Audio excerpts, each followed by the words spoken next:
You are now witnessing What's up, everybody? Yo, it's the Eddie Block Show. Drunk couple on the side, ready, let's go. Hey, it's the Eddie Block Show. If you agree or disagree, let them know. Yo, drunk couple, drink more. We got 2 hours to chat like strange animals. Eddie Block and drunk couple are great hosts, and we got 50 minds for the trolls. Let's roll. Yo, it's the Eddie Block Show. Drunk couple on the side, ready, let's go. Hey, it's the Eddie We're a little Block late Show. today, but it is what it is. Let 'em know. Yo, drunk couple, drink more. We got 2 hours to chat like strange animals. Eddie Block and drunk couple I am are so great late, hosts, it's not and we even got funny. 50 minds for the trolls. Let's go. Drunk and Eddie, Carol, keep him in check, along with I got no sleep and I'm tired, so if y'all are mad that I'm late, Mr. Nice Guy looking heavy, I might try it is what it is. Maddie, Courtney, and Evo can You can hear me? Lord is coming back for his people. Hello? Paul, Yeah, you can. Jay, yeah, trade for Trump. We all love Willow Pie, bring out the plug. Let's play the whole song today, I think. I got to say hello to Julius Newman, Ringo Brothers, me Paco, Emily Graham, got the link on like Pronto. Jim Bob's a silly guy, Deborah's head honcho. Gene Spratt and Gene Smith, don't confuse them. Boris might snap off, he's sick of this looting. Richard will pull up and give retribution. So dawn, break of dawn, and the Susan Solomon, following Patriot movements. Brianna, the truth, Muse him like bruise him. Danny Huddy, saying what's up on the daily now. No, we don't play around. These minds just might lay you out. If you wild out, Carol will put you in timeout. You can come test the chat and find out if you're Antifa, BLM, you can ride out. Yo, it's the Eddie Block Show. Drunk couple on the side, ready, let's go. Hey, it's the Eddie Block Show. If you agree or disagree, let them know. Yo, drunk couple, drink more. Nobody's here yet? 2 hours to chat like strange animals. Good, I got time to fuck around. Dude,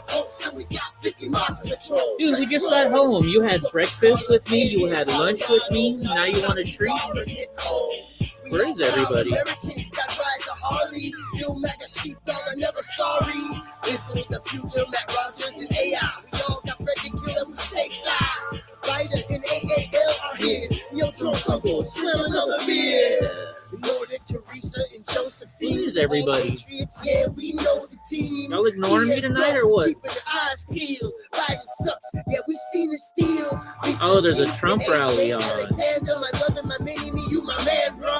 Penelope, DJT, and Sugar, and Brownie, and Panda, and Rooster. Yeah, there's nobody watching. Al from Idaho. Browns and Dorothy, Oh, well. and the rhinos. Everybody in the chat with shady links. If I write another verse, Corey's paying me. Agent Marie, We're just gonna play the song then. David Aguilar, yeah, we some mega stars. Eden, Daisy, and Kelly. Titty 1, Titty 2, it's time to rally. Yo, it's the Eddie Block Show. Drunk couple on the side, ready, let's go. Where is everybody? Hey, I know it's I'm the late. Eddie Block Show. If you agree or disagree, let them know. Yo, drunk uncle, drink more. We got 2 hours to chat like strange animals. Eddie Block and drunk uncle are great hosts, and we got 50 minds for the trolls. Let's roll. Yo, it's the Eddie Block Show. Drunk uncle on the side, ready, let's go. Anybody want a It's baggie? the Eddie Block Show. If you agree or disagree, let them know. Hey, Debbie, Yo, what's up, Debbie? We got 2 hours to chat like strange animals. Eddie Block and All right, I can stop now. What's up, Deb? So we are on. So I can't do YouTube anymore because I've been kind of kicked off my Eddie Block film. So, well, actually, I shouldn't say that. So I'm still logged in on my phone, so I can upload videos on my phone. But if I try and do it from my computer, it says you have been blocked from YouTube. You can no longer log in. So you have to go to on YouTube. You type in Blockhouse Party, all one word. Type in @ Blockhouse Party, all one word, and then you get to it'll go to my YouTube channel. But and by the way, guys, Jennifer's not going to be here tonight. You know, she's had a loss in her family, and she's got a lot of family around. And so I decided to give her I didn't decide. I asked her if she wanted the day off, and she's like, yes, please. You know, because it's a rough time right now. So everybody have some prayers for Jennifer. She's in the chat right now, at least. But, you know, say some good prayers for her and her family because it's a rough time right now. So, yeah. In fact, you know what? We're going to have a shot for her family. Because today is my dad's birthday. It's been 40 years since he died. He didn't die on September 19th. His birthday is September 19th. But so I every year on his birthday I go down there and I have a drink with my dad. It's like a 5-hour drive each way. So as you can tell, I've been driving a lot today. And then I went to my brother's restaurant and had breakfast there. And I guess I should. Hey, thank you, brother, for buying me breakfast. He doesn't know. He wasn't working today, so I just. It's funny. The waitress comes up and she's like, "All right, here's your bill." I handed it back to her and said, "Tell my brother I said thank you for lunch." And then she's like, "Wait a minute, Eddie?" And I was like, "Yeah." And she's like, "You don't remember me? I'm Dana." And I was like, "She worked for my brother's restaurant like 30 years ago when I worked at my brother's restaurant." So it was kind of cool. She's actually the one that gave my mom, not gave my mom, but my mom bought her golden retriever from. So I told my son when I got home, I was like, "Dude, David, you know who was working today and who fed me? It was freaking Dana, where we got Casey from."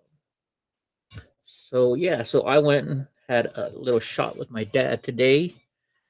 You know what? Let me see if I can put it up real quick. I can put it up real quick, I think. Whoa, why is everything dark there? I have everything turned off. Maybe that's why. Hey, what's up, guys? You don't want that one? Okay, well then how about this? Let's go back here and see if this one works. Maybe this one. You got me up there. Oh, that's why, because I haven't set it up yet. Let me hold on. I sent myself the video. Give me a second. Give me 1 second. We'll go back to here for a second. I'll show you. I made a video when I was over there, and I can't put it on my Blockhouse Party one from my phone because that'll log me out of my Eddie Block Films, and I don't want that to happen. So I just shared it to my phone. Here we go. I'll play this real quick while I'm getting everything else ready. So now let's go back. I know, I'm tired, guys. I haven't slept. Only a couple hours, and I drove 5 hours each way. Got stuck in traffic. Fucking people were driving like crazy. People were driving like idiots. Let's be real here. We'll talk about that in a second. We will talk about that in a second. Put this up. Where is it? QuickTime Player. That's it. Will it pop up on the screen, though, is the question. So something's making it hide. Can you see it? It's back there. Why is it hiding? See, it's not working again. Oh well, we'll do it. We'll do it here maybe. This is the picture of the day, by the way. That's the picture of the day. You're gonna see that later on. Browse, because then I can get a chance to have a drink real quick. Downloads right there. Oh, what am I doing? No, I can't use that one, can I? Maybe there's a Safari. I'm like totally out of it today. I'm sorry, guys. I'm tired. Give me a break. Plus, people are still coming in. Oh, wait, there it is right there. We can do it right there. So let's turn this off. Let's see. We got to make this much bigger, though, I think. That's what she said. That's always what she said, right? So then I can take a second to calm down because I'm still hyped up from driving. We'll play this video real quick. It's like a minute long, not very long. There. It's a minute 50 long. Hey, everybody. Eddie Block here. We're here in Lompoc, California. We just visited my friend's dad's grave site. A friend I don't even talk to anymore, but I always visit him when I visit my dad. We're here visiting my dad. It's his birthday. Donnie's here. Hey, you're making a mess. So this is my dad's grave site. Proud father and veteran, Dennis W. Block, Tech Sergeant, United States Air Force in Vietnam. September 19th, 1942 to June 30th, 1984. He was 41 when he died. I put these candies here because when he died, I was only 6. And I remember I put candy down for him on that day. And my dad always had a liquor cabinet, always had parties and stuff. So I got a little salted caramel Crown Royal for him. And we are going to take a drink here. Sorry, I'm going to do that so I can open it. Brand new bottle. Brand new bottle. So, no, Donnie. This is not for you, Donnie. Donnie wants some Crown Royal. So, we got some for my dad. So, he gets his first, right? Dad gets his first. Fill him up there. And we're going to take a shot with Dad. Anybody want the bag? I got a whole bunch of these. That's for you, Dad. All right. I want to share my dad with you guys. Donnie, he died from his Agent Orange exposure from Vietnam. I know, Donnie, and you guys would have loved him. I'm just like my dad, so if you love me, you love my dad. Donnie was all going. So I'm gonna go because I got to talk to him, say hi to him a little bit, and then we got to get back on the road for our new show tonight. So see you later, everybody. And hi, Patsy. I'm sending this to my sister, so she can't make it up here. So happy birthday, Dad. Happy birthday, Dad. So see, you guys got to spend a little time with me and my dad for his birthday, I should say. He was a party animal, so I'm sure. Like I was thinking, I'm like, should I really share this? But then I'm like, dude, if my dad was alive, he would be right here sitting next to me. Freaking, actually, my dad would be stealing the show. My dad was the life of the party. I mean, every weekend there's a party at our house. That's how much my dad was. My brother's not like that. Well, no, not like that really. I'm more, I'm just like him. So yeah. Anyways, all right, we got to do a grind. I got to start doing grind my fucking gears. We're gonna start it off right tonight. So I didn't get much sleep last night. I'm driving all the way down there, and that was my brother. My brother's texting me. How come you didn't let me know you're in town? I would have had lunch with you. Well, oh well. Too late now. I'm already back home. So I'm driving down the hill, right? I live up in the mountains, and we got a hill, and it's pretty darn steep, okay? It's steep. I'll admit that. But you get these fucking people that they're, it's a 55-mile-an-hour drive down the hill. 55. I set my cruise control at 59. And yes, granted, I have a brand new, well, it's 2 years old now, my truck.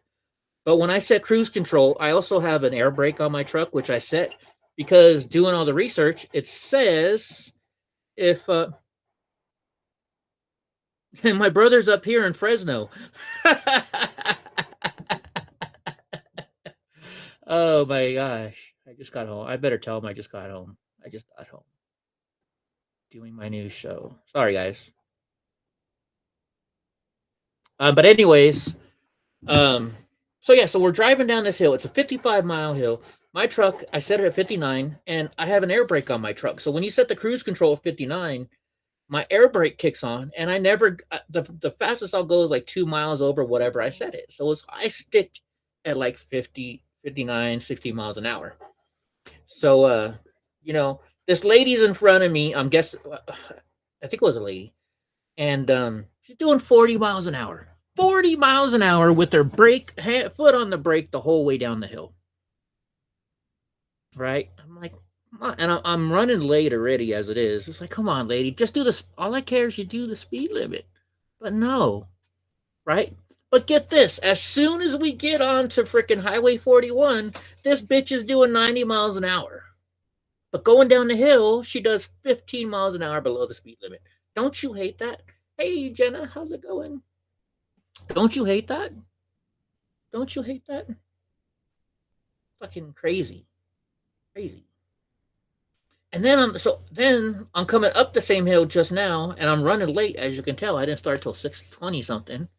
I'm going up the hill, and we're stuck behind another person doing like 35 miles an hour up the hill with their freaking Kamala for President bumper sticker. It's like, fucking A, man.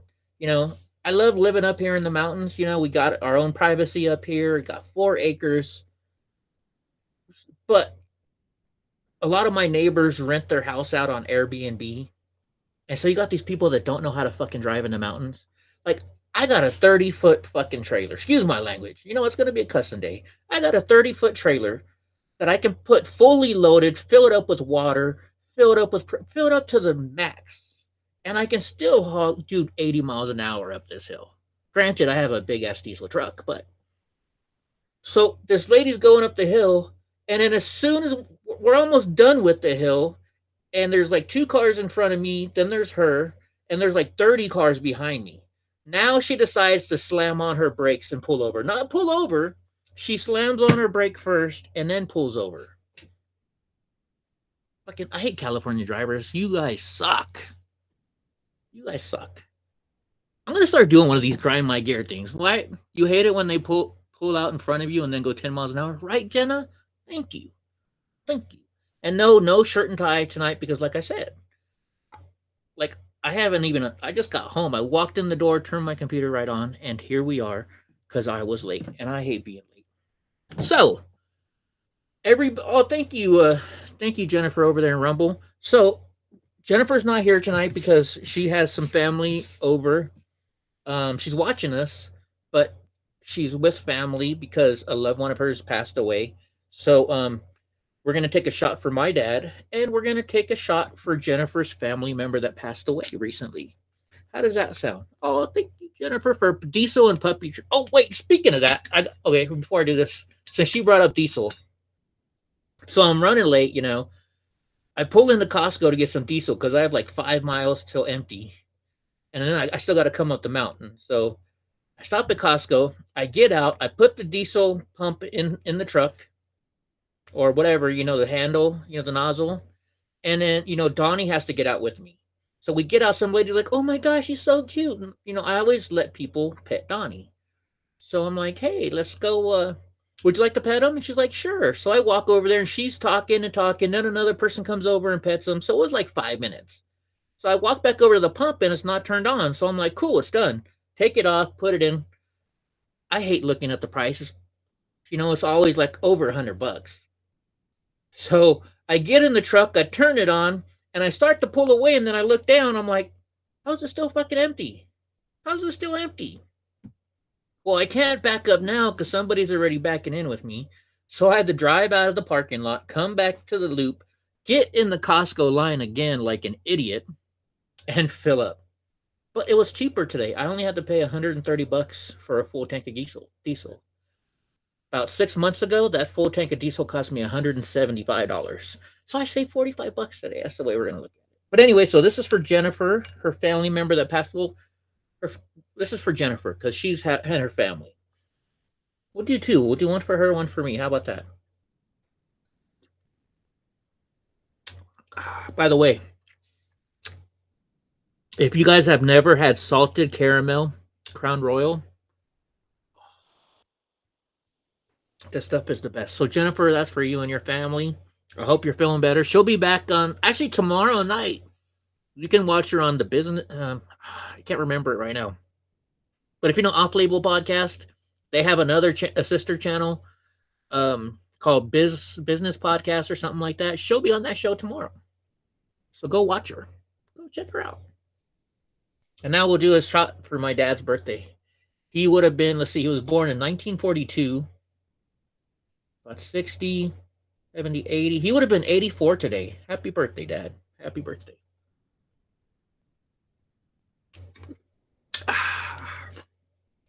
Some good stuff. Good stuff. Great stuff. All right, let's get to the news. Let's get it started. And can you believe it? I actually got up even earlier to get this ready, the show ready for you this morning. So let's get our quote of the day. No Jennifer here, so I got to read it all. I'm joking with you, Jennifer. I got to play with you, right? So our quote of the day says, never regret a day in your life. Good days give you happiness, and bad days, they give you experience. Fucking my brother. I told him I'm on a fucking show. Why you keep texting me back? Anyways, this is great. This is something that everybody needs to learn. Never regret a day in your life. No matter, you know, like some people will say, well, Eddie, you got a DUI once. Don't you regret that? Actually, you know what? I don't. Because you know what? Ever since that day, I had one shot with my dad today. But I talked to him for like half an hour. And it goes away after like an hour. So I only had one shot, which is under the legal limit. I've never driven drunk since then. So I don't regret that day. Yes, that was a bad day. Thank goodness I had insurance. Thank goodness nobody was hurt. Everything was covered. But it was a life freaking lesson. Did I learn my lesson? Yes. You won't ever catch me drinking and driving again. So even your bad days are good days, right? They give you experience. And you know what else I noticed too? Like, so I used to be a plumber. And you look, you get there first thing in the morning, and they're like, "All right, Eddie, you're gonna be at this job, you're doing this job, you're doing this job," and I'd be like, "Fuck, really? I gotta do this job? This job's gonna really fucking suck. I know it's gonna suck." And then I get there, and it's the easiest job of the day. It's just life. Life is like that sometimes, guys. Mushy, mushy, goofy. Life is like that some days. I don't know. Since people just showed up again, do you guys want to see the picture of me at my dad's gravesite again? You guys want to see that again? I don't mind showing it again. I'll show it again. You want to see it again? I don't know. Mushy, mushy, goofy. Goofy for Jesus. What else was I going to talk about today? But anyways, so every time you guys, if something goes wrong in your life, they say, well, that's the devil. That's the devil trying to do it, and don't let the devil do it. And that's a good way to think, because that is definitely what it is. But as long as you learn from any mistakes that you ever do, then you're in the right page, right? That's how you learn. Donald Trump has failed businesses, and you know why? He's so great now because he's made those mistakes. He's learned from his mistakes. Everybody in life makes mistakes. They say that's how you learn, right? So yeah. Anyways, mushy mushy goofy.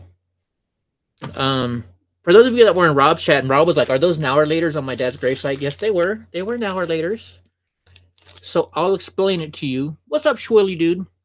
So when my dad died, I was only 6 years old, and he died in he died in my sister and my arms.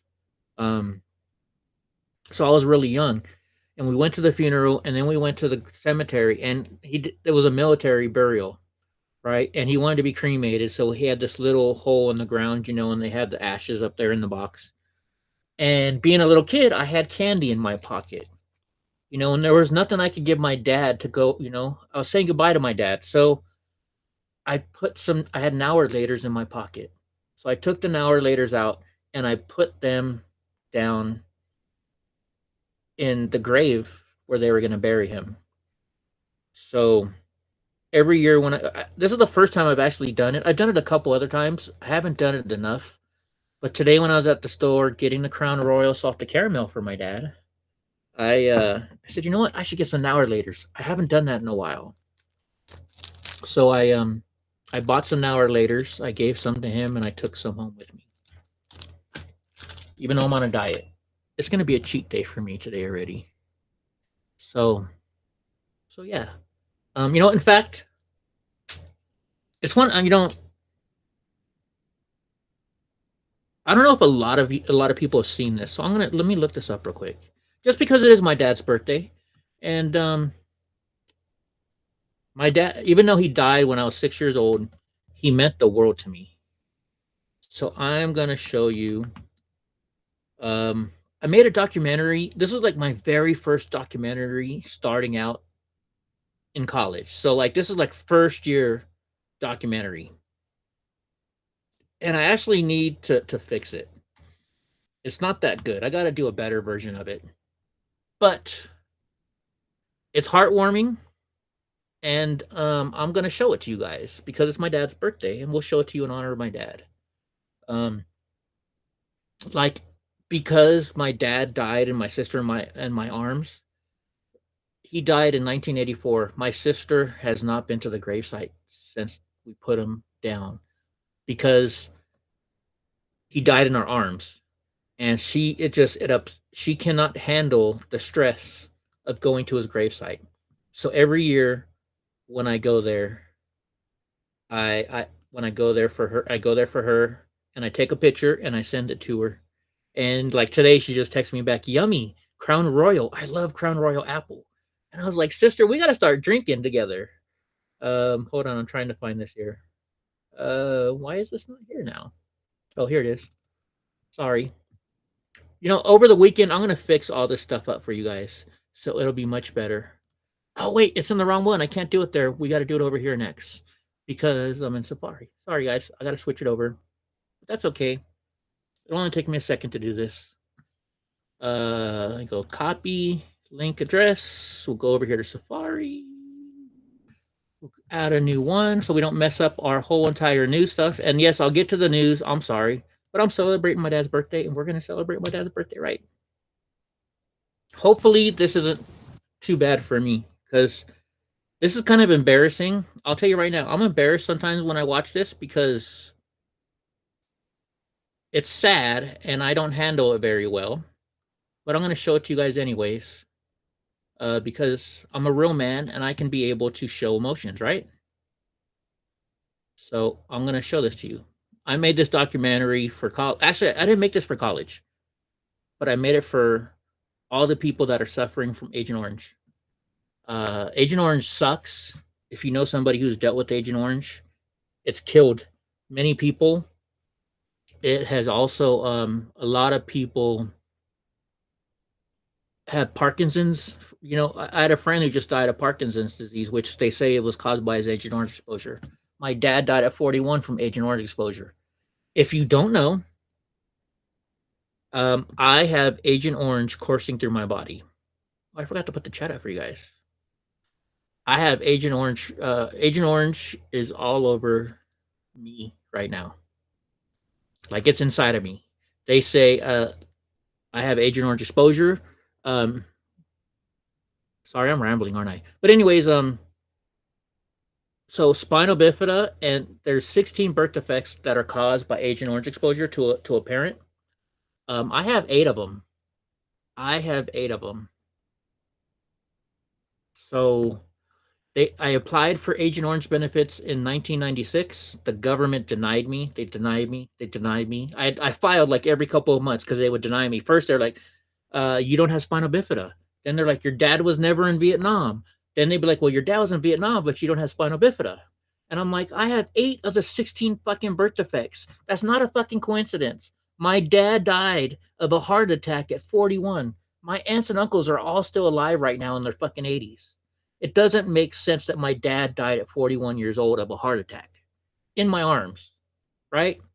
So, anyways, I'm going to play this. Hopefully it doesn't affect me too much. But I mean, it is what it is. So here you guys go. I remember it as if it just happened yesterday. Gotta have energy up. It was Saturday, June 30th, 1984. And that was the day Agent Orange took my dad from me.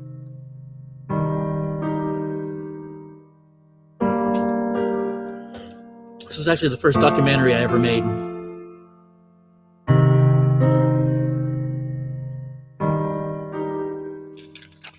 You know, I was a real good friend of Hendric's dad. This is my stepdad. He was in the Air Force. I was in the Air Force.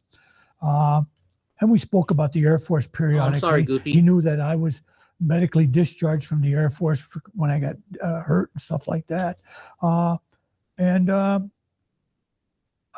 think Hendric's dad thought. My first name is Hendrick. I guess you guys know that now. His time when he had Agent Orange, when he was around Agent Orange, he never completely came out and said that, but it was just a feeling that he sort of nourished a little bit, you know.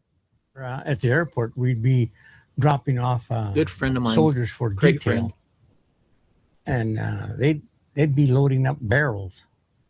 You know, they'd have these barrels and then pump it with a pump, 55 barrel drums, and they'd pump it onto a helicopter that had spray wings on the side, and they'd go out and spray. And nobody had no gloves and nothing. It was just, hey, we didn't know. Well, it would be nice if the government owned up to the fact that Agent Orange caused a lot of problems. You know, it's going to come out eventually, so suck it up, deal with it, and admit that it was a problem and move forward. And yes, that's help my everybody sister. Move forward from it instead of making them fight for every scrap, for every last penny or whatever to help them have a quality of life. I mean, you know, you're 41 and you've had to fight for every last thing you've gotten, and nobody's owned up to the fact that, oh, gee, maybe our own government did this to our God own bless your dad. military people, and maybe we ought to at least kind of try and support the families that are going through this. You know, I think about the American children of the airmen who were involved with Agent Orange, who loaded it in planes or sprayed it and whatever. Okay, I think that's tragic. but there's also the other side of that is tragic too, is how many people in Vietnam were affected by Agent Orange. I think Agent Orange was a big mistake. I think I understood what the military was trying to do at the time to take down the growth so that the soldiers could go in there and do a better job of finding the Viet Cong. But both sides hurt. But from that, I can only imagine how many kids are affected by it that we don't even know about, because of the soldiers that had to go through those fields and jungles after they sprayed. It's tragic. It's really tragic. I think the disability as a family was pretty, it was challenging. You know, mom and dad put a lot of focus on, obviously, your health, which is necessary. And not that they pushed us to the side, but we kind of became secondary in the fact that they spent a lot of time, first 2 years, LA Children's Hospital, Travis Air Force This was the first Base. picture ever We were at taken of family me. friend's house a lot. I already have surgery scars. Which was fine.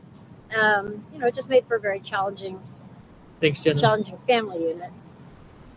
You've been fighting this since 1996. Yeah. Welcome to government, number one. And like I said, number two, you get enough people going forward. Eventually, it's going to pay off. And again, no money's ever going to pay for the colostomies, the back surgeries, all the issues that there are. Those are real pictures of my surgery. This can't be taken away from you.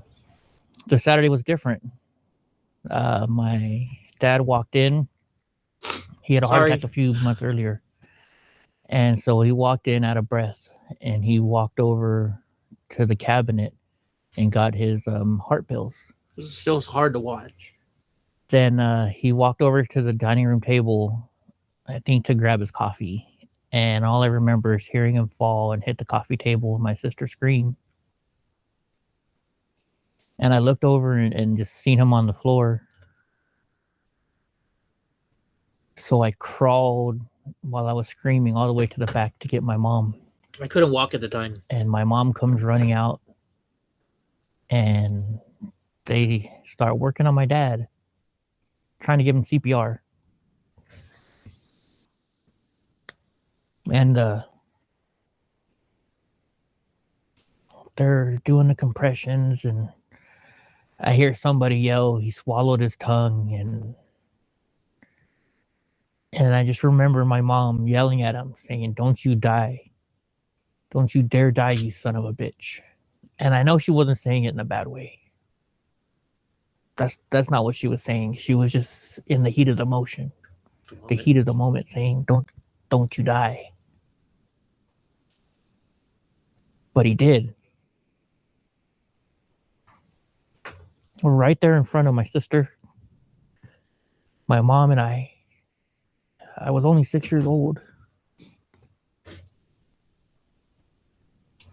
And that was the day Agent Orange took my dad from me, and my mom, my sister, and my brother. Shouldn't have shown this today. I'm going to pause it for a second because... So, in this picture, that's my dad holding me. This was the day he retired from the Air Force. He served 21 years.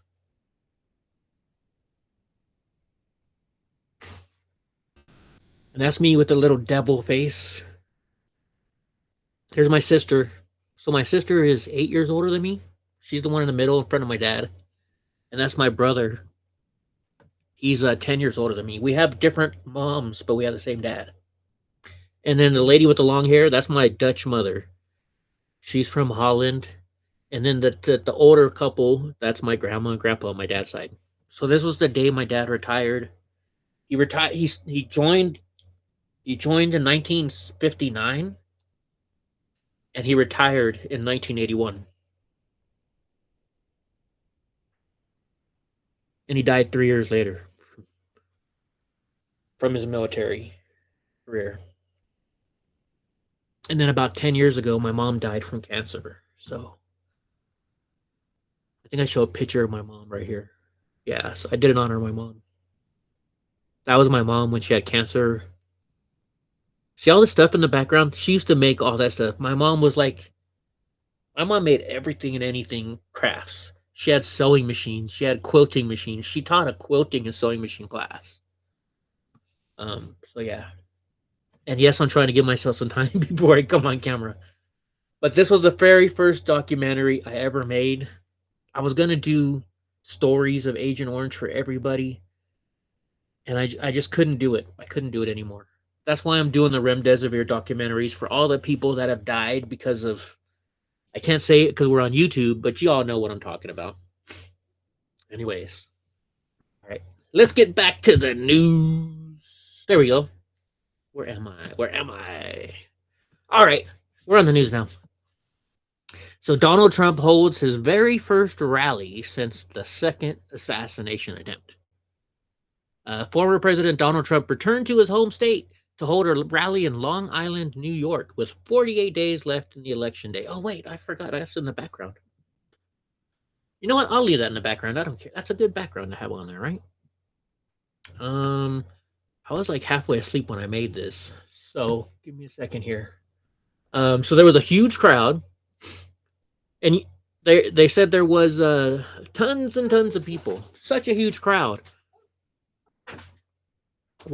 None of these people are all afraid. And once again, Shirley, dude, I'm sorry about your family member too. Your dad. You know, the problem is with Agent Orange, they refused to diagnose anybody with Agent Orange because they knew the backlash that was going to come from it. What are my 8 symptoms? Well, I have spinal bifida, and spinal bifida is the main one. Like the insurance now that the VA pays for me is called the Spina Bifida Healthcare Benefits Program. If you don't know what spina bifida is, so when I was born, I was born in 1976. They didn't know none of this stuff. They didn't know, in 1976, they couldn't do a check to see if you were okay. They couldn't do, they none of the tests that they have now, they couldn't do. They couldn't do it back then. So I was born at 11:09 p.m. And you know how I know that? Because my sister was a bitch when we were younger. Well, brothers and sisters, y'all hate each other, right? I love my sister to death now. We're like the greatest friends. Jennifer says she's got to go. So good night, Jennifer. Hope everything is better with your families. So anyways, I was born at 11:09, and the reason I know this is because it was like my 8th birthday. And I was like, hey, sister, what'd you give me for my birthday? And she's like, you weren't born till 11:09. You don't get your present till then. So at 11:09, I'm like, hey, where's my present? She's like, I said you wouldn't get your present till 11:09. I didn't say I had a present for you. So that was, growing up. But so I spinal bifida. And if you don't know what that is, so when I was born, I had a big, huge hole in my back. All my nerves. So spinal bifida is an issue with your nerves. So all my nerves are just at a big hole in my back, and all my nerves are just hanging out. David Coates. Dude, you know I'm doing my show, David. Don't call right now. Hold on a second. Let me. We'll see if he calls back. So, anyways, you're born with a hole in your back, and all my nerves are out. So I can't feel my feet. I can't feel my legs. I'm not even supposed to walk. Like the doctors freak out when they see me walk in. They're like, "No way you can fucking walk." And I have scoliosis. I have a club foot. I have all kinds of intestinal issues. I was born without a weight. This is embarrassing. I can't believe I'm saying this. I was born without an anus. And in 1976, they didn't know how to handle it. So I had to go to immediate surgery for my back. And so I was born in Vandenberg Air Force Base here in California, which is now Vandenberg Space Force Base. And they had to fly me immediately to Travis Air Force Base, which is up near Vacaville. And I heard my parents were so pissed. They were so pissed because they couldn't be there. And it was so bad that Father Fitzgerald, so we're Catholic, and I went to Catholic school. They told my parents I won't make it through the night because I had that many disabilities. And so They woke up Father Fitzgerald, got him out of bed, drove him up to Vandenberg Air Force Base so he could bless and baptize me before I died. This is in 1976, and I'm still here. So yeah, the insurance I have is called Spinal Bifida Healthcare Benefits Program, and it kind of it's good, but it sucks for this reason. I get better medical insurance than veterans do, and I don't think that's right. I really don't think that's right. I have 100% paid insurance for the rest of my life. If you're not 100% disabled with the veterans, you don't get that, and that's some bullshit. I think veterans, if you risk your life for this country, they should have the same fucking insurance that I do. So I feel bad about that. I really do. And I was talking to the program director about it. I'm like, how come I get better benefits than the fucking veterans that risk their life? I didn't risk my life. And the guy who started this program was like, Eddie, you were born this way. You didn't go to war, but you've lived your whole entire life in pain, right? Like, well, yeah. He's like, so you deserve these benefits. You're a 100% disabled veteran now. I said, don't ever fucking call me that again, because I never served. But they still, like, I get stuff from the VA every single day, and it says, dear veteran. And it drives me nuts, because I'm not a fucking veteran. My dad was. So, but yeah, so that's what I get. Then, so they flew me all the way over to Travis. They did the immediate back surgery, and they had to cut. So my leg was actually attached. My right leg was attached to my stomach for some reason. I don't know how that works. And I shouldn't tell all this because Hope asked me to tell this story on her show, so I'm gonna leave some of it behind. But so I had like 7 surgeries the first day of my life, I think. A couple days. So I'd go into surgery, they give me like a couple hours break, then I go back in surgery, get a couple hours break, go back in surgery. And so the first night they're like, he might not make it till tomorrow. Then they're like, okay, he'll live maybe a week. Then it was like, all right, he'll live a month. Then all of a sudden they're like, well, maybe he'll make it another year. And as I started getting older and older, they're like, he won't live past 30. I'm 48 fucking years old. I don't know if I'm being punished or what. Because I should have been gone a long time ago. And I think a lot of it is my dad's up there just watching over me. So yeah. Sorry, it's been a rough day. And you guys I got myself talking about this, so I shouldn't be talking about it. But anyway, so yeah. That's the birth defects I have. I have a lot more, but I don't even know what they are. Once you have like so many surgeries, you don't care. Like I don't even count them anymore. Like when I was like 12 years old, I was like, you know what? I've had 3 times as many surgeries as I've been alive. It was cool back then. You got all your blah, blah, blah. But now as I'm older, you just stop counting. You really do. You stop. I mean, if you see my pill box of the pills I got to take every day, it sucks. It really sucks. I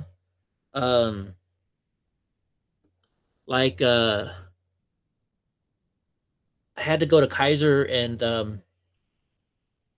when I was in the union, we had Kaiser, and I go to the doctor, and they told me that I had a drinking problem, and I was like, well, I drink a lot because I'm in pain, and just so you know, it's not just because of my disability. When you work construction, folks, if you ever worked a construction job, like if you're a plumber building high-rise hotels, I carry a 8-inch cast iron, 10-foot long piece of cast iron.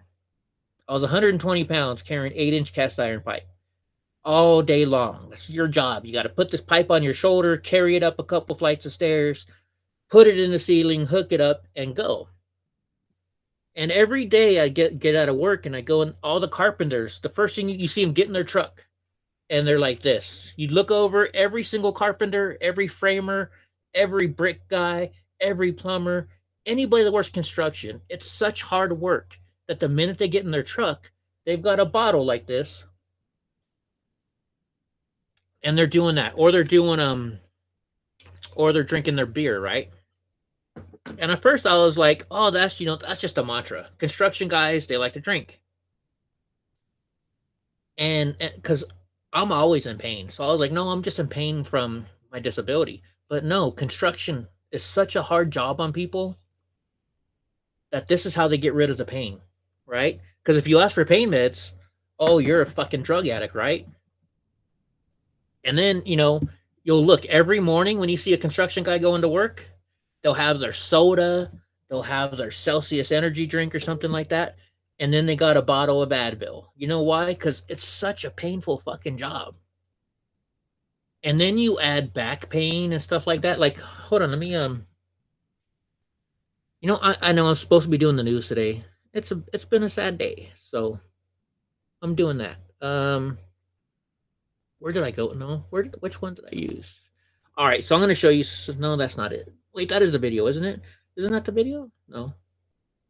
Let me find where I have the video at. Oh, here's Safari. I'm gonna. I don't know if you guys saw this or not. So let me back. Oh no, that's not even Safari. Okay, so don't get grossed out, guys. This is a literal picture. So I was having surgery, and I have a whole bunch of screws and rods in my back, and my doctor was like, I was sitting there, and he's like, okay, Eddie, we're gonna have an 18-hour surgery today. We're gonna they fused all the way from my pelvis all the way up almost to my neck. So what you're looking at right here, if you look in this picture, that is my back surgery. Because I'm like, hey doc, I always see people that they got the video cameras in the operating room. Can you film this for me? And he's like, you got a camera? And I was like, I sure do. So he didn't take my video camera inside, but he took in my digital camera and just took pictures. So this is my back. This is my back in surgery. And I'll make it a little bit bigger. And if you look right here, if you look right where in the middle, it's not a lot of blood, so you shouldn't be grossed out. That is a piece of metal in my back. And I'm going to show you now what I'm talking about, that there's metal in my back. So I know right after this, I think I showed, hold on, let me see. I showed a picture of, hold on, I know I got a picture here of my back surgery. All the issues that. This right here is my x-ray. This x-ray was taken in December 13th, 2015. This x-ray was taken in 2015. Yes, this is my back. And you can even look up top and you'll see it says Hendrik Edward Block, right up here in the top. 8/19/76. This is my back. This is what my back looks right now. Looks like right now. These are all the fucking screws in my back. It's not fun. It is not fun. So yes, that is why. Thank you, Paul. Thank you, Paul. Thank you, Get Some. Remind you of your last girlfriend, Get Some. Oh my goodness. So yeah. And people wonder why I'm always in pain. And you know what the worst part of it is? Nowadays, they won't give you pain meds anymore.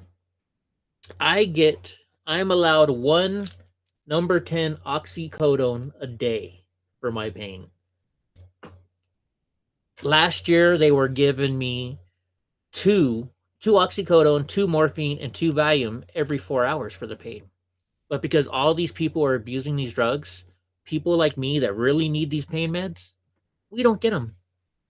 We don't get them. And you wonder why people get on heroin. Because I've thought about it. I'm afraid to use heroin, but I've actually thought about it on certain days. I have. Sorry to be, you know what? I'm sorry to be depressing, y'all.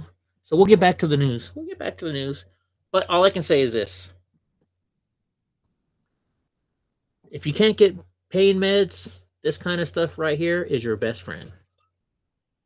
That's your best friend. Anyways, let's get back to the news. We're going to do our normal job today. Oops. Let me turn this off. We're going to go back to the news. You guys asked for it. I told you. So anyway, so we're back to the Trump stuff. Let me do this because we're going to go back to Safari. My bad. we're going to show you how big this Trump crowd was. How big was it? This Trump rally was so big, so big. We're going to show you a video of it right here. And you guys can't see the video yet, can you? Please welcome the next president of the United States, He better be our President next Donald president. J. Trump. And I'm proud to be an American. I know, I'm going to turn it off right At now. least I know I'm free. And I won't forget the men who died, who gave that right to me. And I'm happy to stand up next to you in the papers today. 'Cause there ain't no doubt I love So this at this rally, there was 16,000 people inside.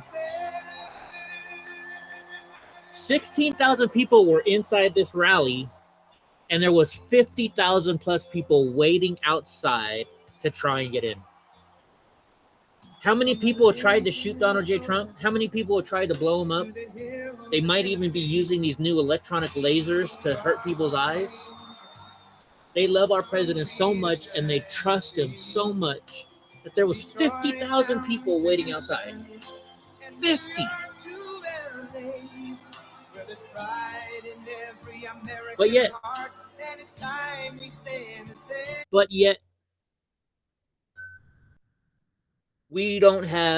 he's not getting enough votes.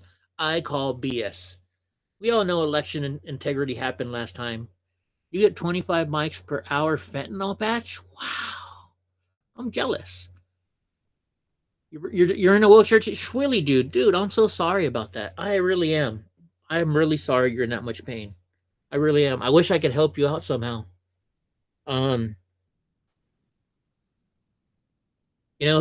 Like I said, most of the time I can handle the pain. But then there's those days, like yesterday I had to change my oil. I got a big ass truck. They want $600 to change my fucking oil. I got a 22 Ram Cummins. And, I was like, that's kind of bullshit. But then when you buy the oil, it's like $250 for the oil. You got 2 fuel filters, and you gotta get the oil filter, right? Which, by the way, fucking Dodge engineers, fuck you, because they put it underneath the passenger wheel well, and to get it out, you got to turn the fucker sideways so all the oil comes out. So you got to buy a special tool to take it out. But anyways, I put in my own oil and stuff to save $400. But I'm in pain for 3 days after it. But I'm too cheap to spend the $600 to go. I mean, that's half a car payment. That's half of my truck payment, $600. I could pay half the truck payment on that. Yes, my truck payment is that much money. It sucks, by the way. But I love my Dodge. I love it. I don't know if it's $1,200 a month, love, but still is. Actually, you know what? I am happy. You know why? It's the first truck I've ever bought brand freaking new. I bought a 22 Ram brand new when the VA finally paid me my money. And I spoiled myself. I bought a brand spanking new, almost fully loaded truck. And I am happy. Thank you, VA. Anyway, so yeah, Trump rally. We love the Trump rallies. They say he's the worst person in the world, but if he's the greatest dictator in the world, why are so many people going to his rallies when they risk being shot at, when they risk being everything? And Schwilly, dude, by the way, email me, eddieblockfilms@gmail.com. If you ever have any issues, give me your phone number. I'll give you mine. If you're ever in a down mood, call me up. Anybody can call me up. Y'all know, ask Goofy. I tell her when she's having a bad day, she can call me. I'm here for everybody. I love you guys. We're all friends here. We're all family. Why is that right there? It should be on the news. So, we're going to go to news number 2. Get this. The Teamsters, which is a union, and if you don't, Teamsters sounds like mobsters and stuff. They kind of are. But the Teamsters union, basically they're the guys that drive trucks. Like in San Francisco, the Teamster union delivers all the newspapers.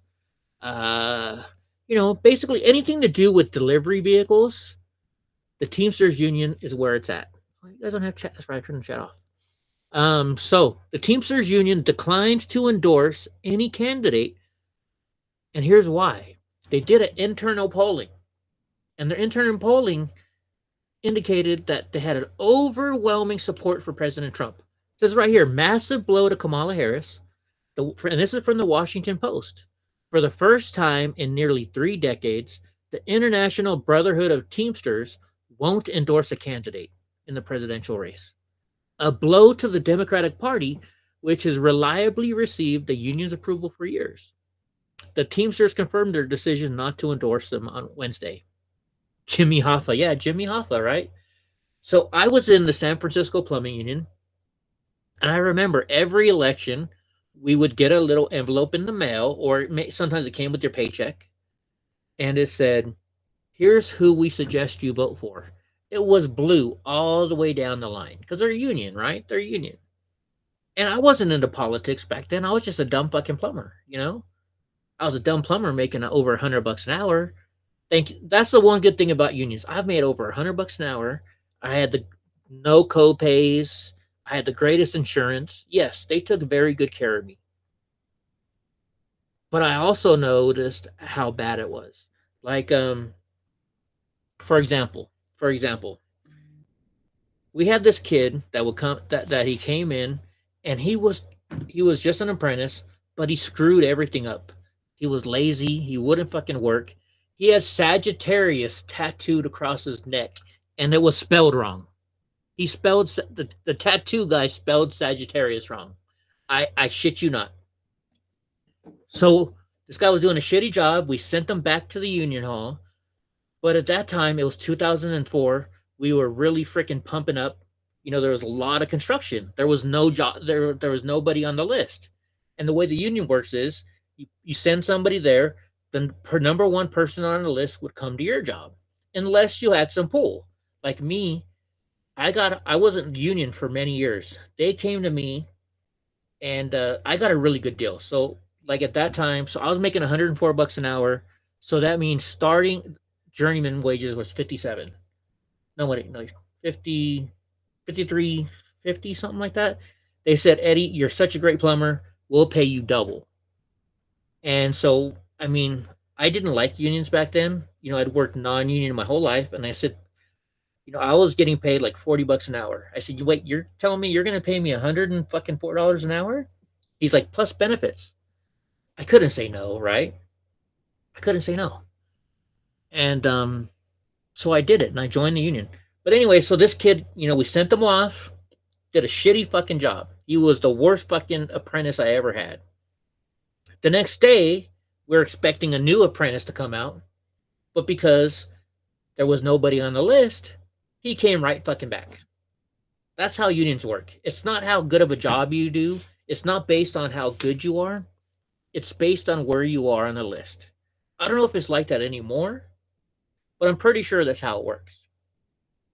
And so, yes, they say you're supposed to be the best plumber because you get the best training, you know, and they do. They train you very well. Their program is very good at training you, but it doesn't mean that the person accepts all that training. And this kid was not good. And we sent him back again. And the next day he came right back. And we called the union. We're like, isn't there anybody else? And you're like, there's nobody on the list. That's who you're getting. So, but anyway, so I'm at work and I got this list and I was like, hey, bro, like, I don't normally vote, but I normally choose who I want to vote. And I don't like this person. I don't like that person. And they're like, Eddie, that's who the union tells us to vote for or suggest we vote for. We never do. We all vote Republican. And that's in freaking San Francisco. All the plumbers were like, Eddie, don't follow this rule. We all vote Republican. If you want, vote however you want. You don't have to vote the way the union tells you. The union wants you to vote Democrat because Democrats like to give money to unions. They like to give money to the unions. And don't get me wrong, not everybody at the union is bad. There was a lot of awesome, great people that I met in the union. But the first day I went to work for the union, they told me to slow down.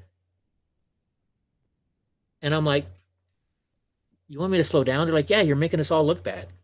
And in my head, I'm like, well, you're getting 50 some odd bucks an hour. I'm getting $100 an hour because I'm faster. So I kept working fast to keep my job because I wasn't going to lose $104 an hour fucking job, right? And this was in 2004, guys. 2004. But also it's in San Francisco, right? I had a house on the top of the hill above the Cow Palace in Daly City. So like I was at the way top of the hill, and my house cost me $4,100 a month in rent. 2004. So you get paid. It may sound a lot of money to you guys, but in reality, it wasn't because of how much money I had to pay just in rent alone because of San Francisco. My email address is eddieblockfilms@gmail.com. Real easy, real easy. Send me your message, send me your number. I'll give you my number. I don't care. You can call me in the middle of the night. If you're having issues, I'm your buddy. But at the same time, I might drunk text you at 2 o'clock in the morning with my self problems. That's the only thing that comes with it. Anyways, let's get back to the news. So the Teamsters declined to endorse anybody, not one single person. Right? So they're for their union members, and they're whoops, I didn't make this small enough for you guys to all read. Sorry. They're all for their union members, right? It's all about the union members. But the union members voted. Here, look, it says right here. Well, it doesn't say how much. The Teamsters will not endorse president. So the union members, 59.6% voted in favor of President Trump. And this wasn't just a local Teamsters. This was Teamsters throughout the nation. And 34% for Harris. That's almost double. It's almost double. So instead of the Teamsters going with what their members say and endorsing President Trump, they're deciding not to endorse anybody. And the union is for you. If you work in the union, great. Get that fucking money. Take their money. Get the great insurance. Support your family as good as you can. I'm all pro-union for the workers. But I'm not pro-union when it comes to politics. Don't listen to them. Yes, they may be getting you good checks, and you can help support your family, and that's great. That's really great. I love the unions and how they pay you. But they don't represent you. They don't, because look at right here, it says, look at the very bottom. At the very bottom, it says, election member poll, Trump, 59.6%, Harris, 34.0%. So what do? They decide not to endorse anybody. It's almost double what the union members are voting for President Trump, but the union is not. They're not for you because President Trump, he's going to help the unions, but he's not going to help the unions as much as Kamala Harris would. And when I mean help the unions, they're not helping the people of the union. They're helping the union higher ups. That's who I mean. Like, I remember my first day in the union. I'm like 21 stories up in San Francisco on this hotel, putting in, freaking 8-inch cast iron pipe. Four or five guys, big, huge dudes show up. And they're like, Eddie, you're the new plumber? I said, yes, sir, I am. And they're like, nice to meet you. I'm your union rep. They were talking to me. And I mean, they show up in their suits, their ties. They showed up in a fucking brand new Cadillac Escalade, And it's like the movies. I'm not joking. It's like the movies. These guys came up to me, and I appreciate this. They're like, if anybody fucks with you, this was their exact words. If anybody fucks with you, you come get me, and we'll handle those motherfuckers. I love that. I was like, wow. Okay, that's cool. But then at the same time, they're telling me who to vote for. I didn't like that. I like the money. I like the fact that they stood up for me. But they take out, so I would get $104 an hour, and the insurance was included in my package, as they call it. My insurance was covered, my, all kinds of stuff. But then, out of my $104 an hour, they took like $27 an hour towards the union. And on top of that, I had to pay my union dues. And I was like, why am I paying union dues if you're taking $24 per hour out of my paycheck? And they're like, well, because your union dues are different than the money that comes out of your paycheck, Mr. Block. I didn't get that. I really didn't. I was like, just fucking take it all at once. Don't make me see two, right? It's like you order from Pizza Hut in California. Pizza Hut in California, you know what they do?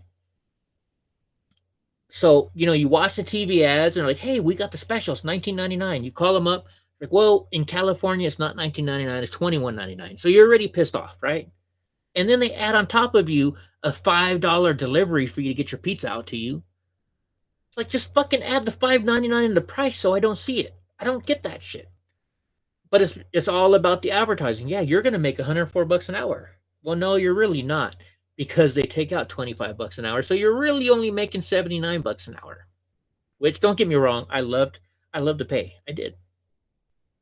And all right, I'm gonna brag a little bit. I'm gonna brag because I was rated the #1 plumber for a while, and it wasn't just because I was a crippled little motherfucker. I was like, here. So before I was union, I had a boss, and he calls me up and he calls me over to this job, and I show up, and I was like, George, what's wrong? He's like, Ed, I can't figure out how we're gonna put, it was a real tight space, and he's like, I've been here for hours.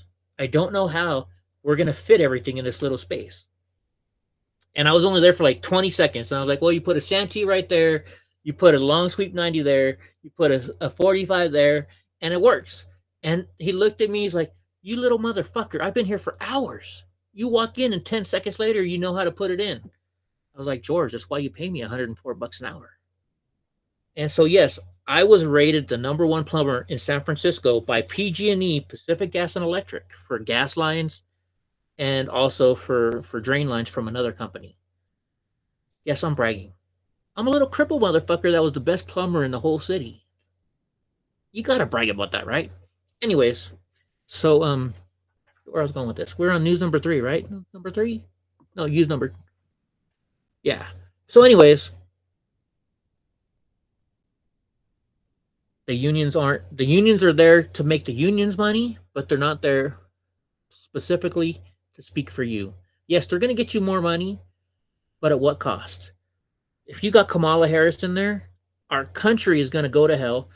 Putin's going to start World War III because he knows he can walk all over fucking Kamala Harris. If President Trump's president, that's why he's not endorsing President Trump. He wants Kamala because he knows President Trump is going to stop all these wars. He's going to say, look, he's going to lock the two up in a room and say, figure it out, or else I'm going to fucking handle it. And you don't want me to handle it. That's President Trump. He's a fucking OG that knows business. He's going to get the job done. Putin likes Kamala because he knows he's going to be able to start World War III. And who loses in World War III? Pretty much everybody, because we all have nuclear weapons now. So I hope you're figuring out how to survive after fucking the whole world blows up to nuclear weapons because if Kamala Harris becomes president. That's what's gonna fucking happen. And excuse my language, everybody. I'm sorry, but you come to me because I tell you what I think and what I think is really gonna happen. All right, let's move on to the next news. And I turn the chat off on this one. Hope you guys are enjoying this. Don't most dues go to Democrats? It's a scam, especially when the unions are not keeping up with the pensions. You know what? The unions do a pretty good job with the pensions. They do. I don't have a pension because I joined the union too late in my life, and they forced me to retire right away. Let's see. Remember the jobs bill? Didn't it give preference or demand to the projects required union workers? And didn't the federal government supplement the union pensions? Back then, I didn't know, so I don't know. I really don't know. What I do know is this. So when I was non-union, like my company did schools. And this is actually, so I'll explain. You want to know how I got my union job? How they offered me so much money? So I get called up and they're like, hey, we're sending you to the school in Concord, California. You got to do all the drain lines for the HVAC. You got to put in all the water lines and you got to put in all the drain lines for everything. I'm like, all right, no problem. I'm there. So they send me to Concord, California, and I'm at this school and I'm looking around. And as the day I get there, I go up to the guy in charge. So it's what's called, being at a school, it's a union job. They can hire non-union companies if they outbid them, but they have to pay all the employees union wages. And that's great. That was great for us. And here's why. Because if you're non-union working at a union job, you get paid what's called Davis-Bacon wages. Davis-Bacon is, I think it's a law or something like that. But a Davis-Bacon job means if I'm not in a union, I don't have to pay union dues if I'm in a non-union company, but they have to pay me union rates. So it's not just, so I was making double. So let's say it's $54 an hour, right? Plus your benefits package. And your benefits package is normally like $25 an hour because you get the best insurance. It's great for people and families, right? So because I'm not getting that insurance package through the union, they had to pay me the $25 an hour. So I'm getting the $54 an hour base plumber salary for a journeyman plumber. Then you get the $25 an hour benefits package on top of it. So we love Davis-Bacon jobs, but I'm at this job and I show up. And the thing was on this job, we could have a non-union company, but we had to hire union apprentices. So because of that, we had union reps on the job site. And I show up at this job and I start walking around, and I'm just a journeyman plumber. I'm not a boss. I'm not a foreman. I was a foreman beforehand. And I go to the boss, and I was like, "Hey, bro, we got an issue here." He's like, "What are you talking about? What issue? What's the issue?" And I said, "You ran all your drain lines for these AC units in copper." And here's the thing. So when you have an air conditioning unit, you have a drain line. You ever seen it? You have a drain line coming off an AC unit because it builds up condensation. Well, when an AC unit builds up condensation, the water and the condensation that comes off of there, it has an acid in it. It creates an acid.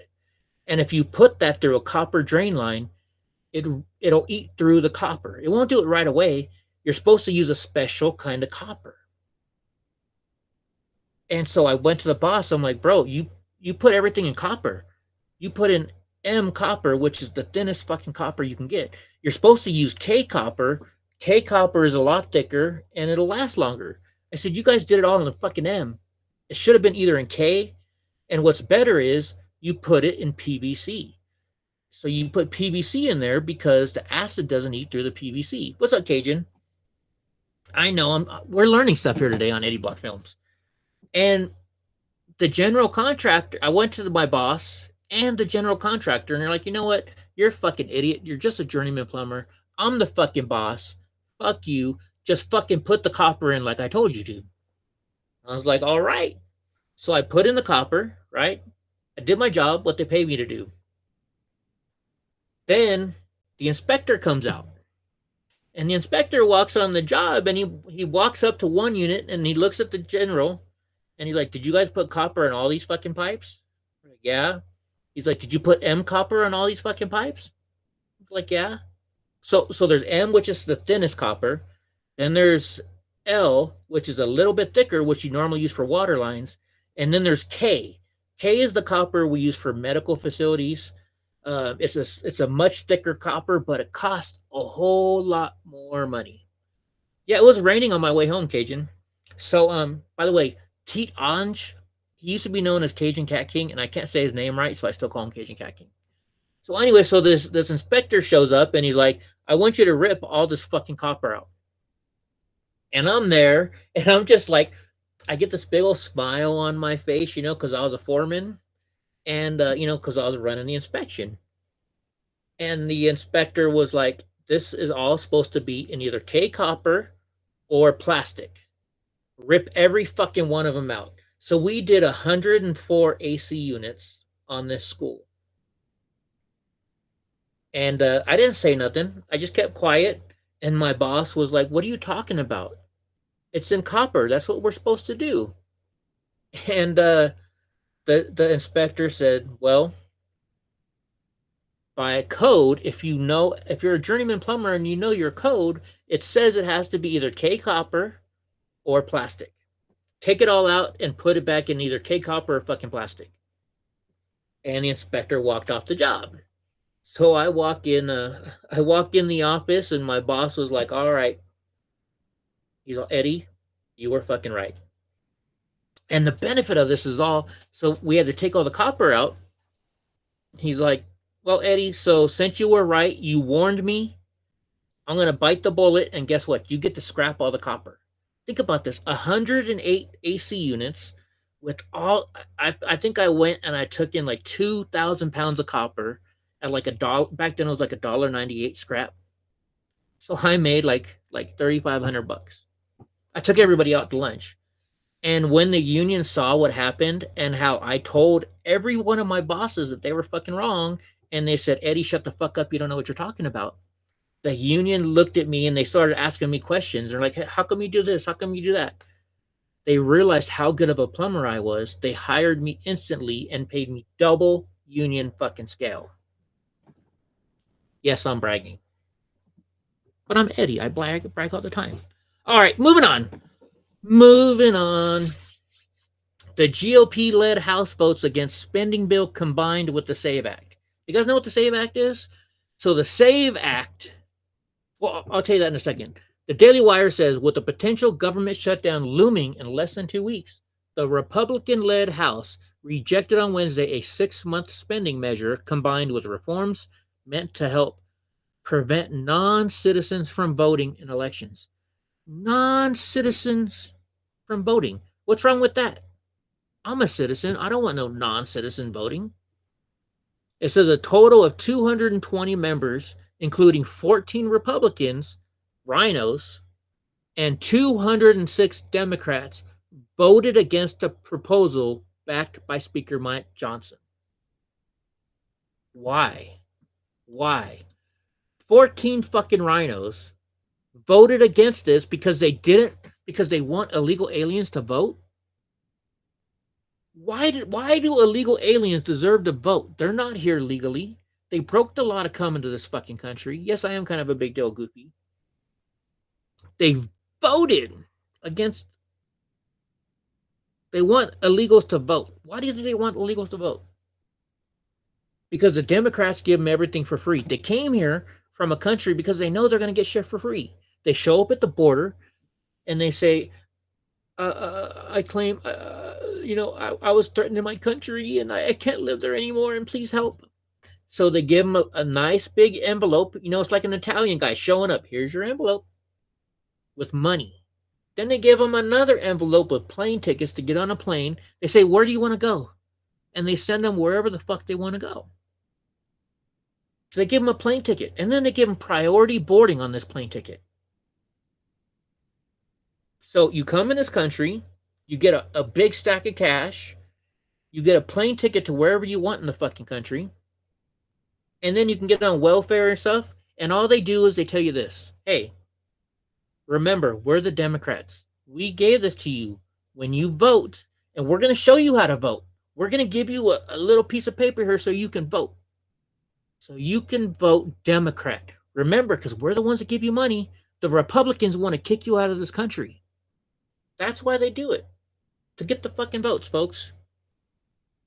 All right, so down here it says, the proposal included a continuing resolution through March 28th and the Safeguard American Voter Eligibility, SAVE Act, Safeguard American Voter Eligibility, which aims to require that individuals show proof of U.S. citizenship to register to vote in elections for federal office and pushes the states to remove non-citizens. Sounds good to fucking me. Why should some illegal alien that broke the law to come into our fucking country be able to vote? That's a privilege. That's a fucking privilege. My mother was born in Amsterdam. My mom came here in 1960 something with my dad.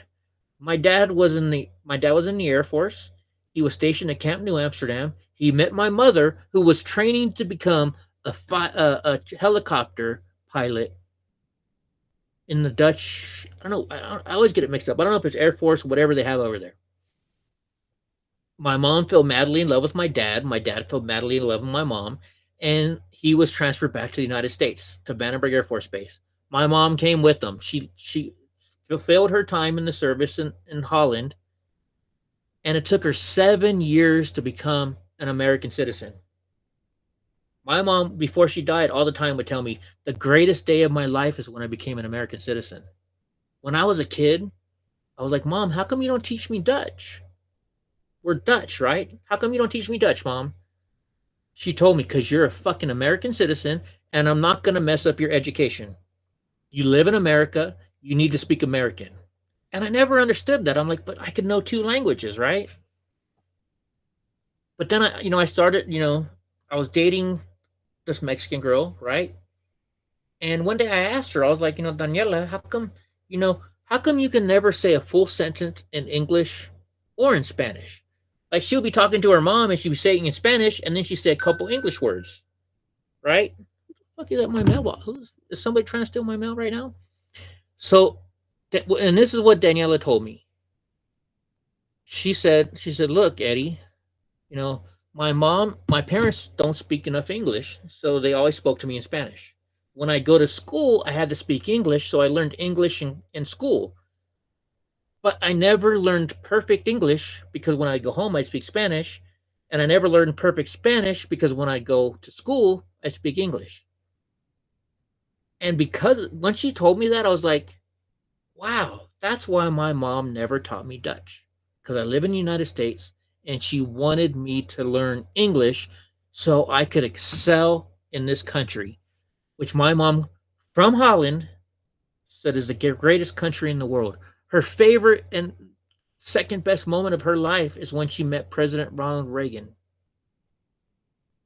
If my mom was alive today, she would have voted for President Trump. I guarantee you that 100%.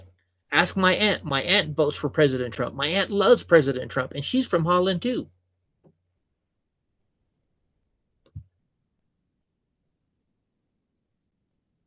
But yet they get all these illegal aliens to come in and vote Democrat. I know. I'm lecturing you guys. Sorry. Let's move on to the next one. So we showed you this last night. I don't know if you remember. Gavin Newsom makes a deep fake political ads illegal after Elon Musk retweeted a parody video. I'll show it to you in a second. So the Associated Press says California Governor Gavin Newsom signed 3 bills Tuesday to crack down on the use of artificial intelligence to create false images or videos and political ads ahead of the 2024 election.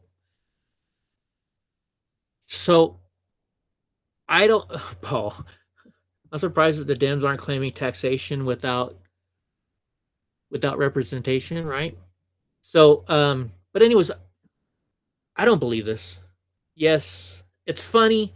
Elon Musk shared it, but I don't agree with everything Elon Musk shares.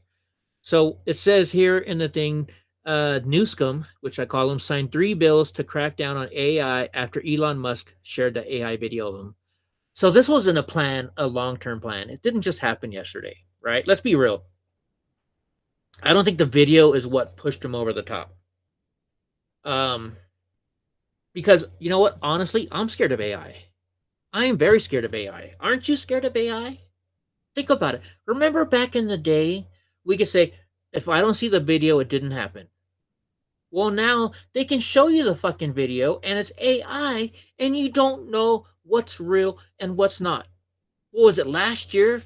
Joe Rogan sued somebody because they made an hour-long show made by AI that you could not tell that it wasn't fucking Joe. Long day, tired, and alcohol. That you couldn't tell was Joe Rogan, right? Remember that? Joe Rogan sued him or sued somebody. AI is scary. The video I'm about to show you, you can't tell that it's not Gavin Newsom. It sounds just like fucking Gavin Newsom. It does. So let's show you this video. I'm pretty sure I have it. It's news number 4, right? So let's turn on Safari. Let's turn off the news.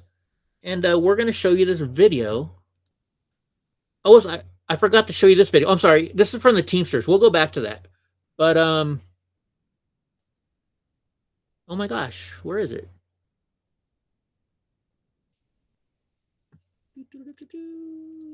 All right. We're going to have to find it real quick. Hold on.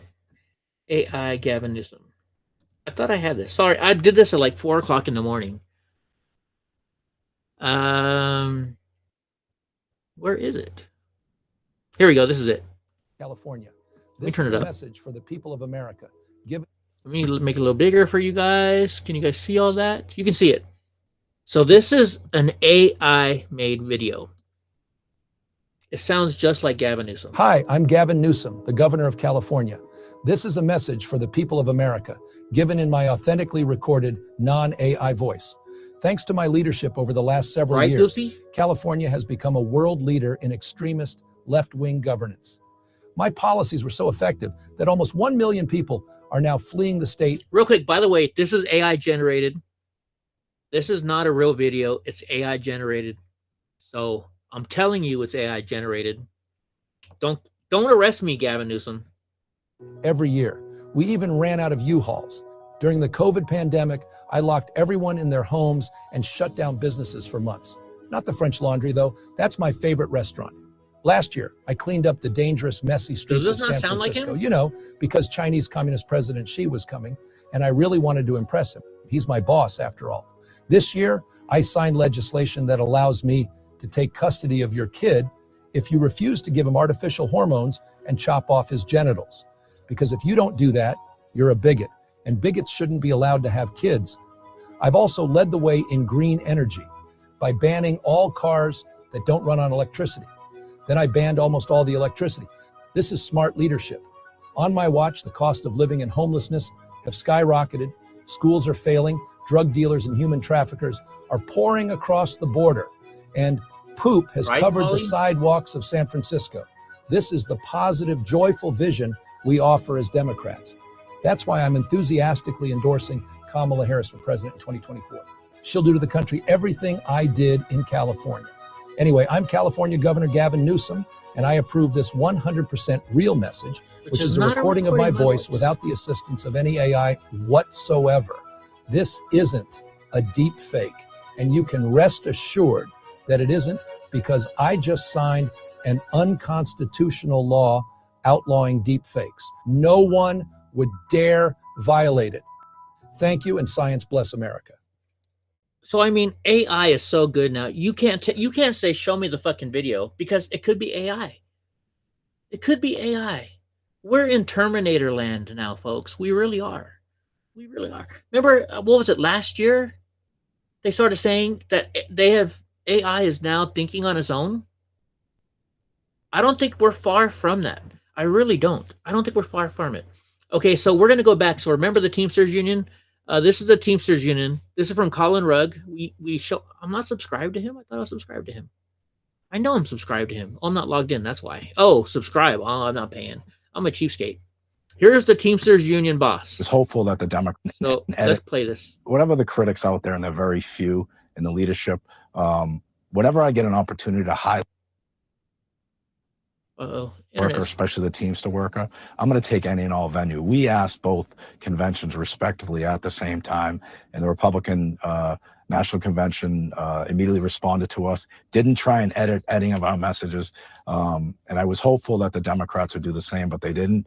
I'm not upset about it, but I can tell you this, my rank and file members who have been lifelong Democrats are not happy about it. Yeah, I know there were some members of the union who spoke, but that's not the same as having the leader of the organization speak. Very quickly, did you choose to speak at the Republican convention, which is a pretty unusual move for a union leader, because you feel that Trump has been more pro-labor than past Republican nominees? No, not at all. I spoke there because it was the ability to highlight how important we are. It was the ability to call out the people, the corporate elitists, who forget who built this country, the American workers. You know, people like to, have their own opinions on why we were there, but I was there to talk about the American workers. It wasn't an endorsement for any and all Republicans. It was strictly a message about how important and how valuable we are, and to let the people know that fight it. And real quick, I can appreciate that, right? If you're there for this guy is a great union representative. He went there to speak to Republicans, which normally don't vote for in the union's favor, to speak to them to help his union workers. This guy is a true he's a true face of a good union. He went out there and he was like, look, here's I want to speak to the Republicans because this is what our union needs. This is what we need help in. That's a good union representative. He went to both sides and spoke out for his members. That's a great thing. He was good at that, but the fact that he won't root for anybody now, yeah, that's not good. That's not good. All right, we're moving on. We're going to keep on going here. Shoot. See, I jumped ahead of myself. We talked about this yesterday a little bit. You know, they had those pagers blowing off and Hezbollah terrorists, you know, explode, killing at least a whole bunch of people yesterday and hurting others. Well, now they moved on from pagers, and now they're doing handheld radios. So handheld radios used by Hezbollah terrorists explode, killing at least 14 people and injuring 450. So it says handheld radio devices used by Hezbollah members exploded across Lebanon on Wednesday, killing at least 14 people and wounding 450, according to the country's health ministry. Oh, he was not invited to the DNC? Thank you, Goofy, for that information. Thank you very much.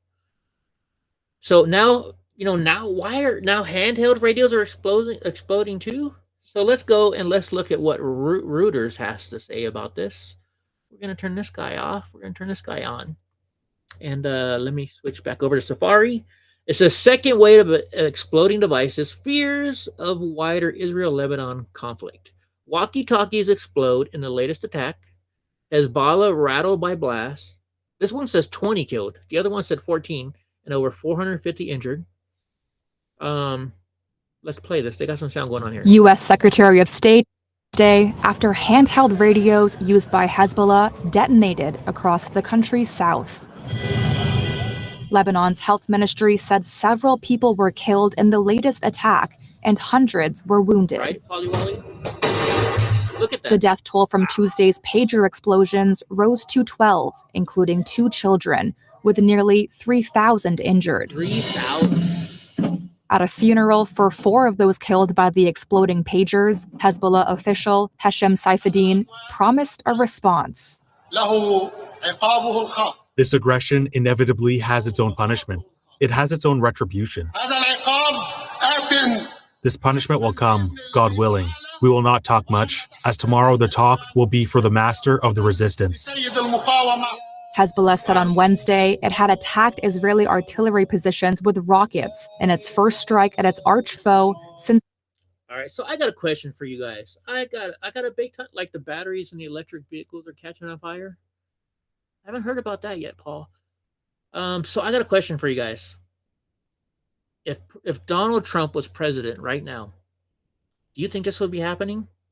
Or do you think he would have been down there and said, you know what, all right, here's a boxing ring, here's some gloves, fight it out, and don't come back until you solve this fucking issue? I mean, he wouldn't have done it that way. But I'm giving you guys, you know, I think about this. There wouldn't be any of this wars going on if President Trump was in there. Remember what happened when terrorists were killing Americans? And President Trump brought these terrorists to the White House, and the Democrats will say, "I can't believe he took this terrorist to the White House." But remember what he did? Do you guys remember what President Trump did? He took out his cell phone and he showed the head of the terrorist a picture of his house. I found this on the web. Shut up, Siri. And he said, look, if one more American citizen is killed, just imagine what's going to happen, right? He didn't have to say much more than that. He basically let the guy know, look, I know where you fucking live. You think it's a secret. You kill one more American and you're gone. Yeah, he took him to Camp David. Right, Shirley, dude? He took him to Camp David. And all the Democrats are pissed off saying, why do you bring a terrorist? Because that's where you negotiate with terrorists. Camp David is there to bring people together so you can negotiate. And that's what he did. And not another American was killed under President Trump. Yeah, people were scared when he started calling Kim Jong-un Rocket Man, right? But did Kim Jong-un ever fucking fire on us? No. Donald Trump had the balls to go to North Korea, walk across that border, walk into a building, and have a man-to-man conversation with Kim Jong-un. You know why they're building nuclear missiles and shit right now? Because they know Joe Biden won't do that. Joe Biden and Kamala Harris are not the people that can negotiate with people like this. Why do you think Putin is endorsing Kamala Harris for president? Because he knows he can walk all over Kamala Harris. Does Kamala Harris scare you? Kamala Harris doesn't scare anybody. Yeah, Elton John thought it was funny. Elton John was laughing. Elton John, who is liberal, likes President Trump.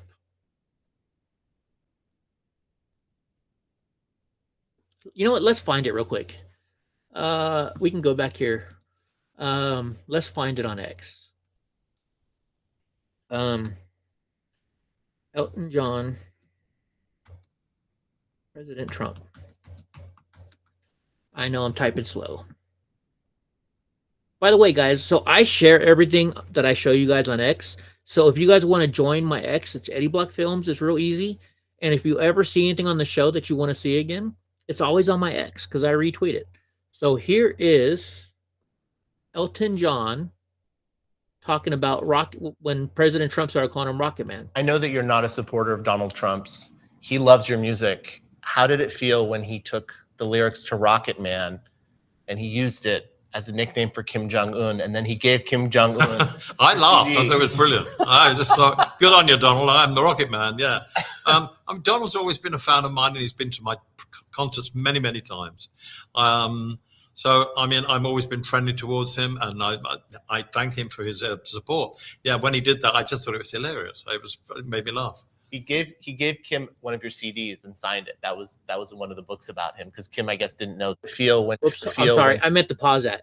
He gave Kim Jong-un a fucking CD and signed it. If that is not a fucking boss gangster fucking move, then what isn't? Signed CD, yes. You know, which yeah, he never heard of it. I know, because he hasn't heard of me. Can do it. Maybe I'd be very surprised if he had. I've never toured North Korea, and I have no intention of doing so. But it was. I thought it was a light moment, and it was fun. All right, so if you guys think that's funny, hold on. You know what? So I'm gonna go here real quick. I'm gonna talk to you while I'm searching for this. I'm a big fan. I like poker. I love playing poker, and there's a poker player. I used to be in love with this guy, Daniel Negreanu. If you know anything about poker, this guy, Daniel Negreanu, is awesome, right? He was a great, he can sit there, and by the way you play, he can say, you know what? You got King, Queen of Hearts. And by gosh, they have King, Queen of Hearts. He's really good at it. But the guy's a dumb-ass liberal. A dumb-ass liberal. He is. And there's another guy that I like, named Mike Matusow. And Mike Matusow is pro-Trump all the way. Mike Matusow is a conservative, and a great, I've learned a lot from Mike. Like Mike Matusow said, hey, you know why I don't lose a lot? Because I don't play king, queen, king, jack off suit, stuff like that. Or he'd be like, when you're playing and you're playing for the flush, like say if you guys don't know poker, a flush is when you have all 5 cards the same suit. And so on the flop, if there's 2 flush cards out there and you have 2 in your hand, there's a certain percentage that you're going to catch that flush.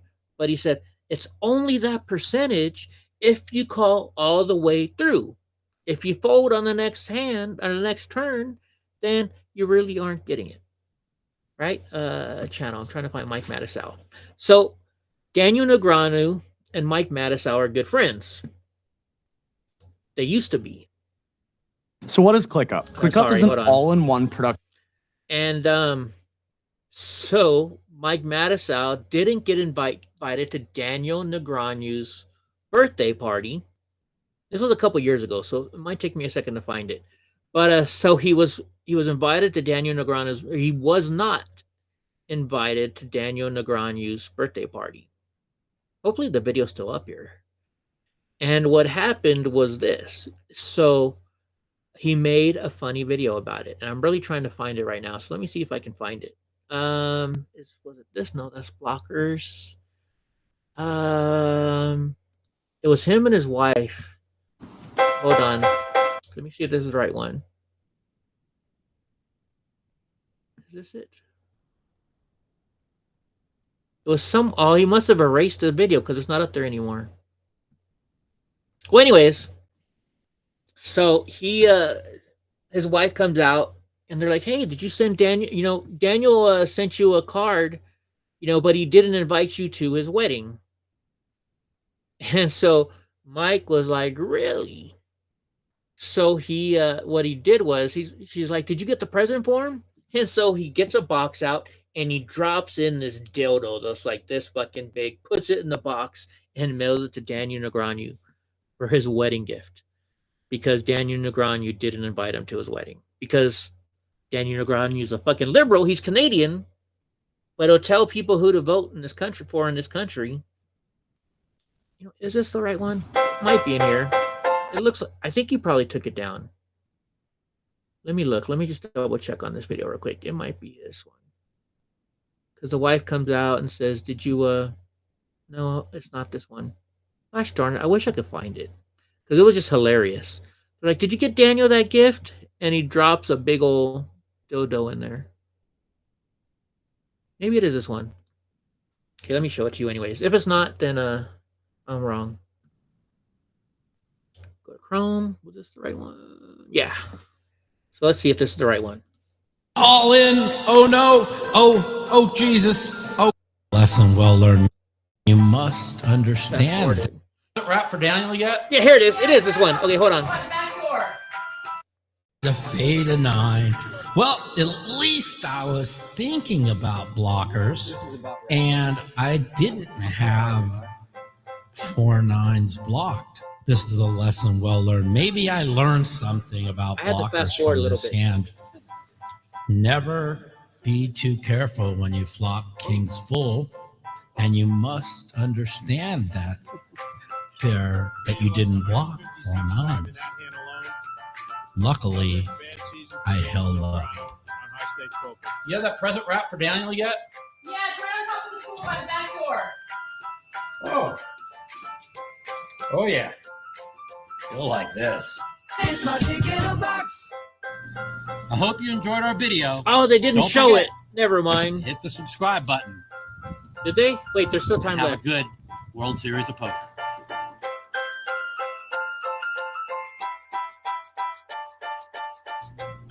Sorry, guys. I didn't have enough money. Oh, they didn't. See, that he took it down. But he actually, so in the thing, he sent Daniel Negreanu. He's like, "Oh, Daniel didn't invite me. Daniel doesn't like that I like President Trump.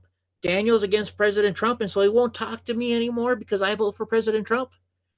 Well, here's what we're gonna send him, and it was like huge, like it was a huge old dick. I wish they still had the video up, but yeah. So Daniel Negreanu used to be one of my favorite poker players. Keyword used to be. All right, so let's go. We forgot the picture of the day. Here's the picture of the day. I started doing a picture of a day because I used to send a picture a day to somebody and they loved it. And they're like, "You should send me a picture every day." But I ran out of my own personal photos that I like to share. So I picked this one out. Look at this. This is pretty awesome. The mountain. I like landscape photography. One day I might become a landscape photographer. You never know. You never know. Okay, so there's that one. And let's get rid of this. I can't believe, see, I'm on a tangent. Sorry, guys. Okay, so next news of the day. The Federal Reserve lowers their interest rates by 0.5 percentage point. That's nothing. That's nothing. It should be a lot lower. So anyways, the Federal Reserve on Wednesday enacted its first interest rate cut since the early days of the COVID pandemic, slicing 0.5 percentage point off the benchmark rates in an effort to head off a slowdown in the labor market. Well, you know what? You know why there's a reason that there's a slowdown in the labor market? Because y'all think that we need a $20 minimum wage. What happens with the you raise up $20 minimum wage when people, to McDonald's workers. McDonald's workers, do you think a McDonald's employee deserves $20 an hour? They can't, I don't eat McDonald's anymore because it always gives me the runs. But how many times have you gone to McDonald's and got the wrong order? How many times have you gone to Burger King, got the wrong order? How many times you got to any fast food restaurant and got the wrong freaking order? Or they don't speak English. How many times have you had that? You show up to somebody and they're like, welcome to Yak in the Box. May I take your order? Yak in the Box. They don't know how to speak English because they're not from this country. These people deserve $20 an hour? No. You know what jobs at fast food restaurants are meant for? They're meant for kids in high school, kids in college, to get them started in the workforce. These are jobs that you take so you can prove that you can show up to a job, you can do what you're told, and that's why they don't pay a lot of money. It's the entry level. You're at the lowest fucking level. That's your starting point. If you can prove that you can show up to a job for $4, when I was in high school, I got paid $4.15 an hour. That was minimum wage. Because it's a minimum wage job. You don't say, I want to grow up and I want to be a Taco Bell employee. No. That's your jumping off point. It's not a career. It's a job for high school kids. Not for you to support your family on. Minimum wage is not a job to support your family on. It's for the kids. You don't deserve $20 an hour working at McDonald's, working at Taco Bell, working as the dishwasher. That's not a $20 an hour fucking job. These people want $20 an hour and they don't deserve it. Like Kamala said the other day, we're gonna stop making people that work for the government have to have a college degree. Why? You're telling me you don't want the smartest people to do your job? It's just fucking insane. And the reason why they do it is because these stupid fucking people go to college for a liberal arts degree. And I didn't, I have a friend, and we met in college. She's handicapped like me. Her husband is cool. Her husband used to work for me when my wife had a thrift store. Right? Cool people. Great friends of mine. And so she went from community college and started going to college where I was at Fresno State. And after I graduated, she's like, oh yeah, and I was like, by the way, what's your major? And she's going for teaching. She wants to become a teacher. And she's like, oh, I'm a liberal arts major. I was like, wait a minute, that's what liberal arts means? Liberal arts is a teaching job? And she's like, yeah, that's, you become a teacher. You're a liberal arts major. I was like, liberal arts? No wonder you guys are all fucking Democrats. Liberal arts? Get it?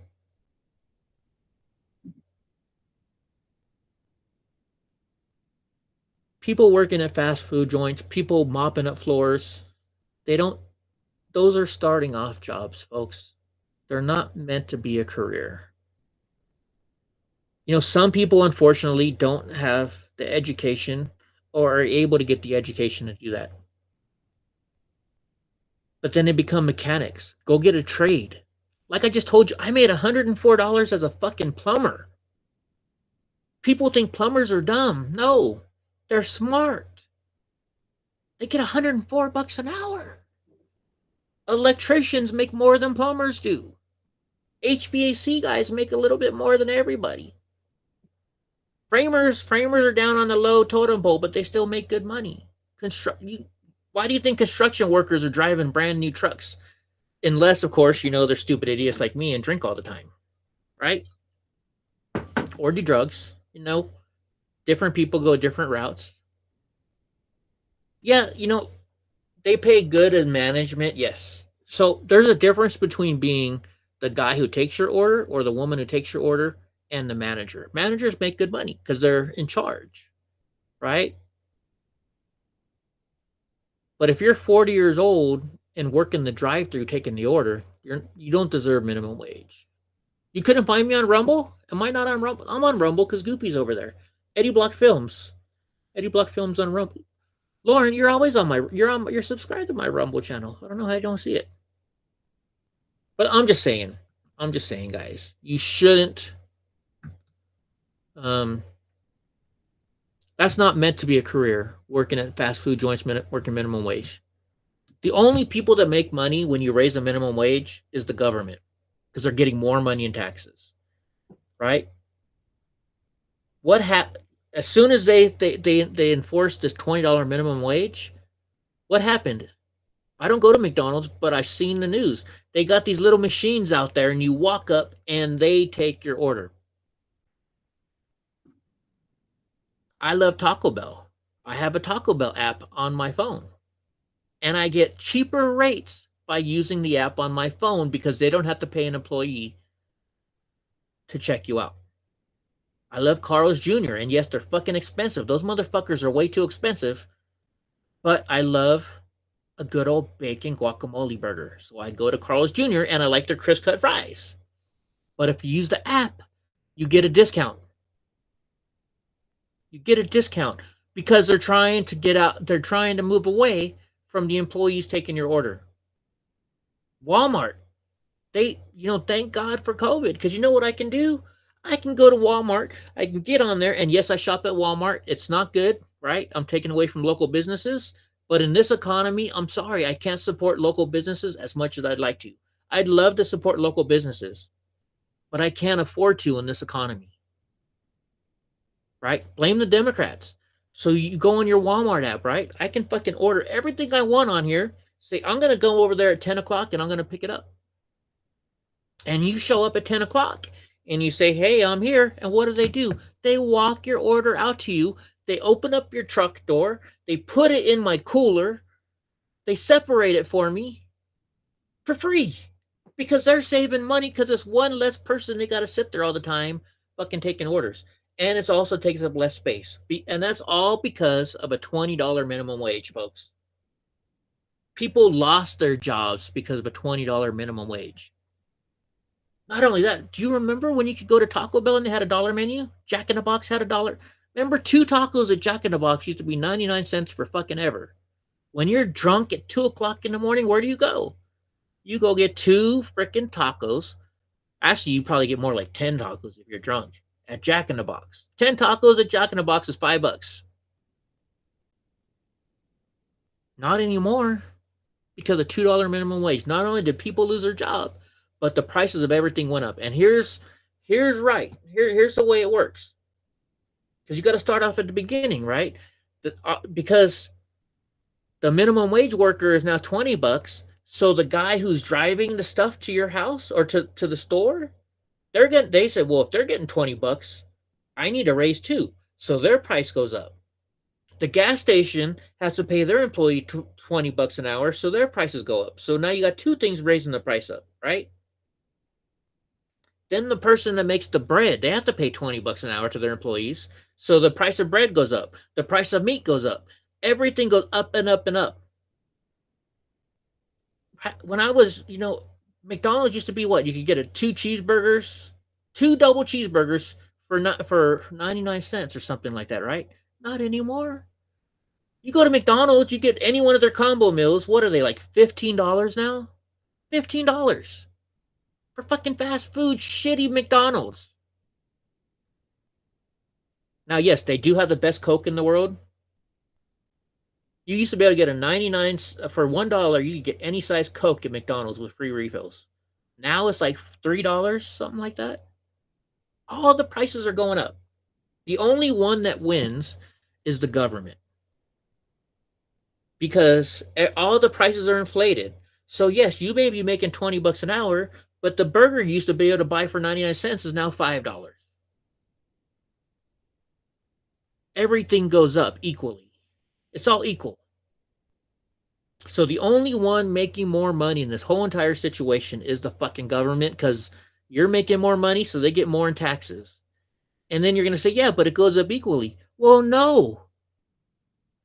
So I was working in Anchorage. I was a plumber in Anchorage. And once a month, we had to have a weekly meeting. It was half an hour long meeting. You had to stay half an hour. You got paid overtime for it. That half an hour put us into a new tax bracket. So we worked an extra half an hour, but because we're in this new tax bracket, we made less money. We told our boss, fuck that. Don't pay us the extra hour, half an hour. We'll go in for free because we're making more fucking money.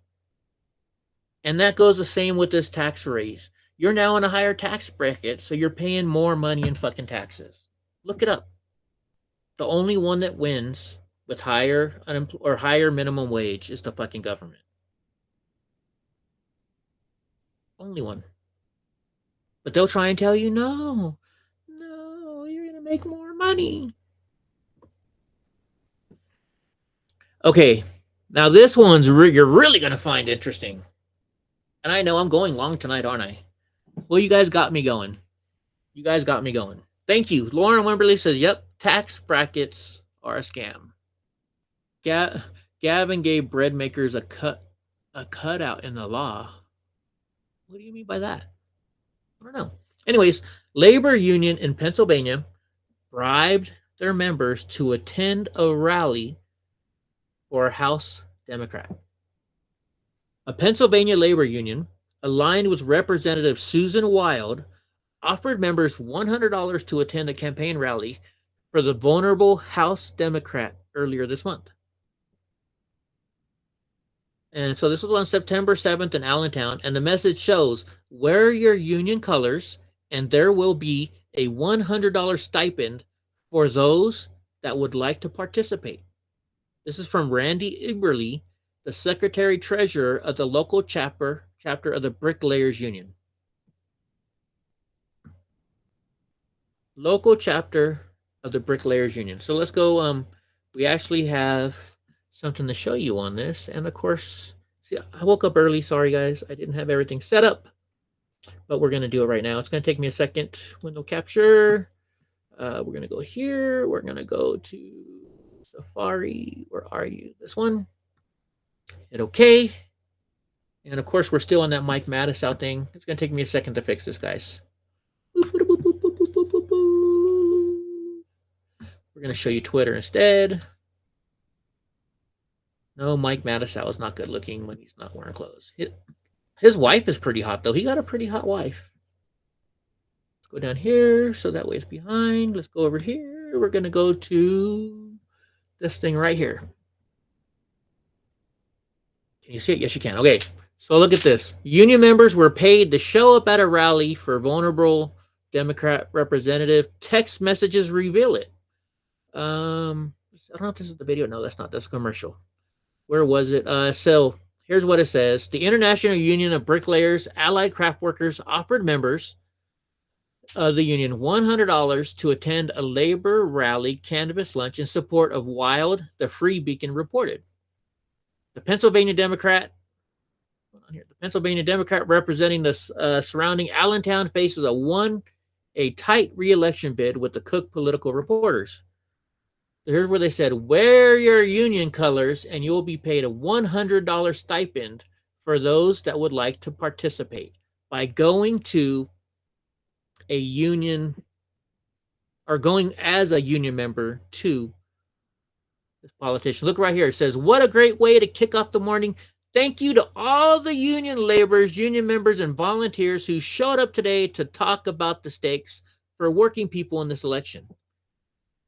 Gosh darn it, what did I just do? Uh-oh. Oh, no, you're still on it. I hit the wrong button. Yeah, they showed up because you paid them.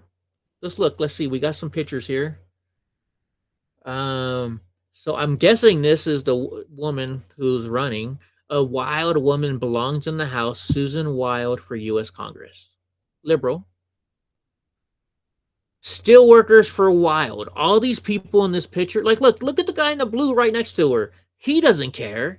He's just like, give me my fucking $100. Give me my $100. Give me my $100. They're just there for the $100. They're there for the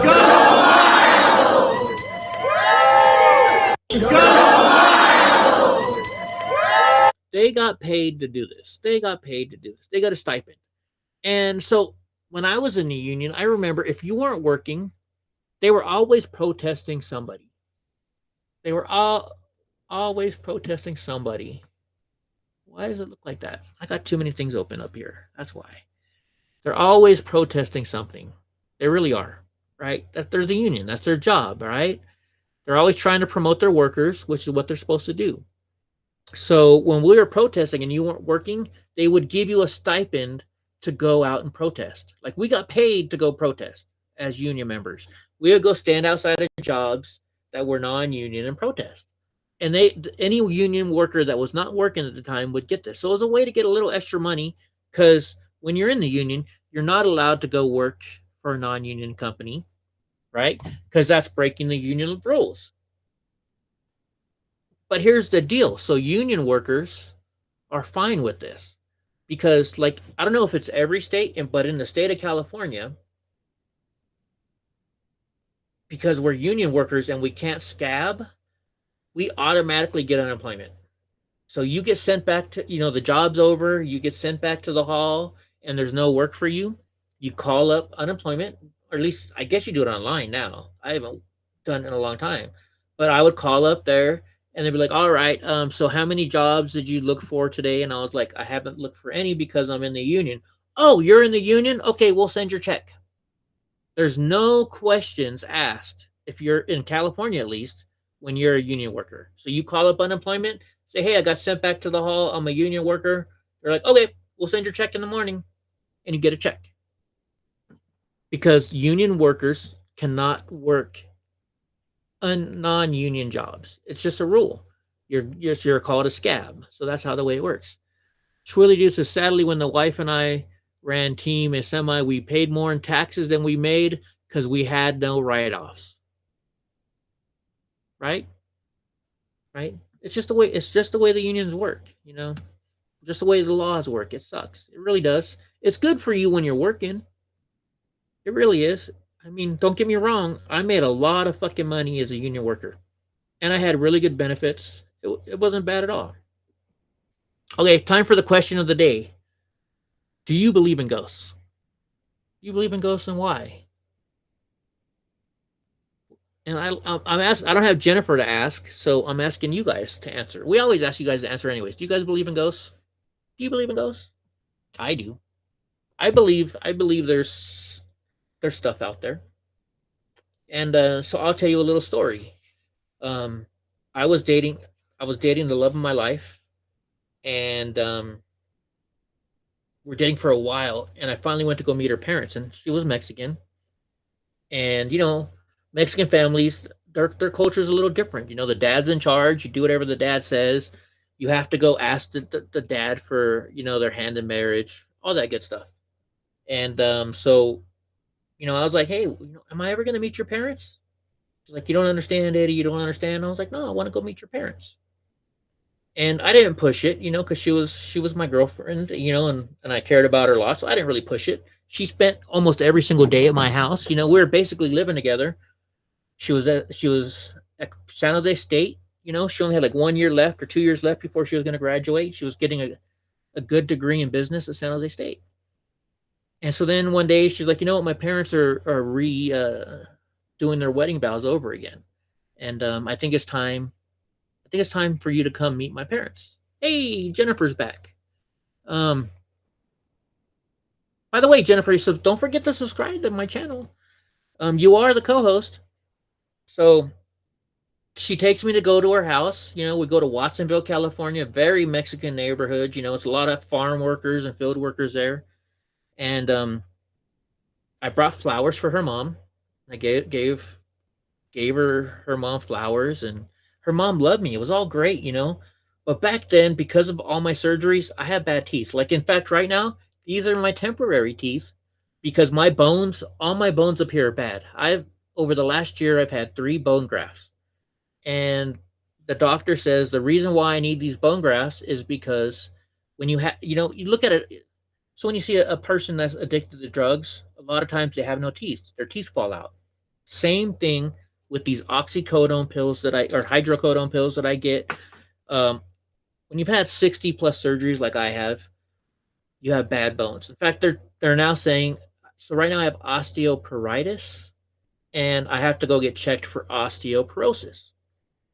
It's all caused by the chemicals that all my surgeries have put through my body. So I had bad teeth back then. So I show up and the mother loves me, having a great time. Then the dad walks in and I walk with a limp and I had no teeth. And her dad like shook my hand and then walked away. So her mom was like, she gave me a hug. She's like, Eddie, are you going to come to our wedding tomorrow? And I said, yes, I am. Thank you for inviting me. I'll be there. She made me pozole. Oh my gosh, she made me the most amazing pozole. It was so good. Oh, I love pozole, chicken pozole. And then so I get back home and I get a text from Daniela. And she's like, Eddie, you can't come to the wedding tomorrow. In fact, I'm not allowed to talk to you anymore. I was like, what? I thought your mom loved me. She's like, well, she did, but my dad says that you're a drug addict with no teeth, crippled guy, and you're not good enough for me, and we have to break up.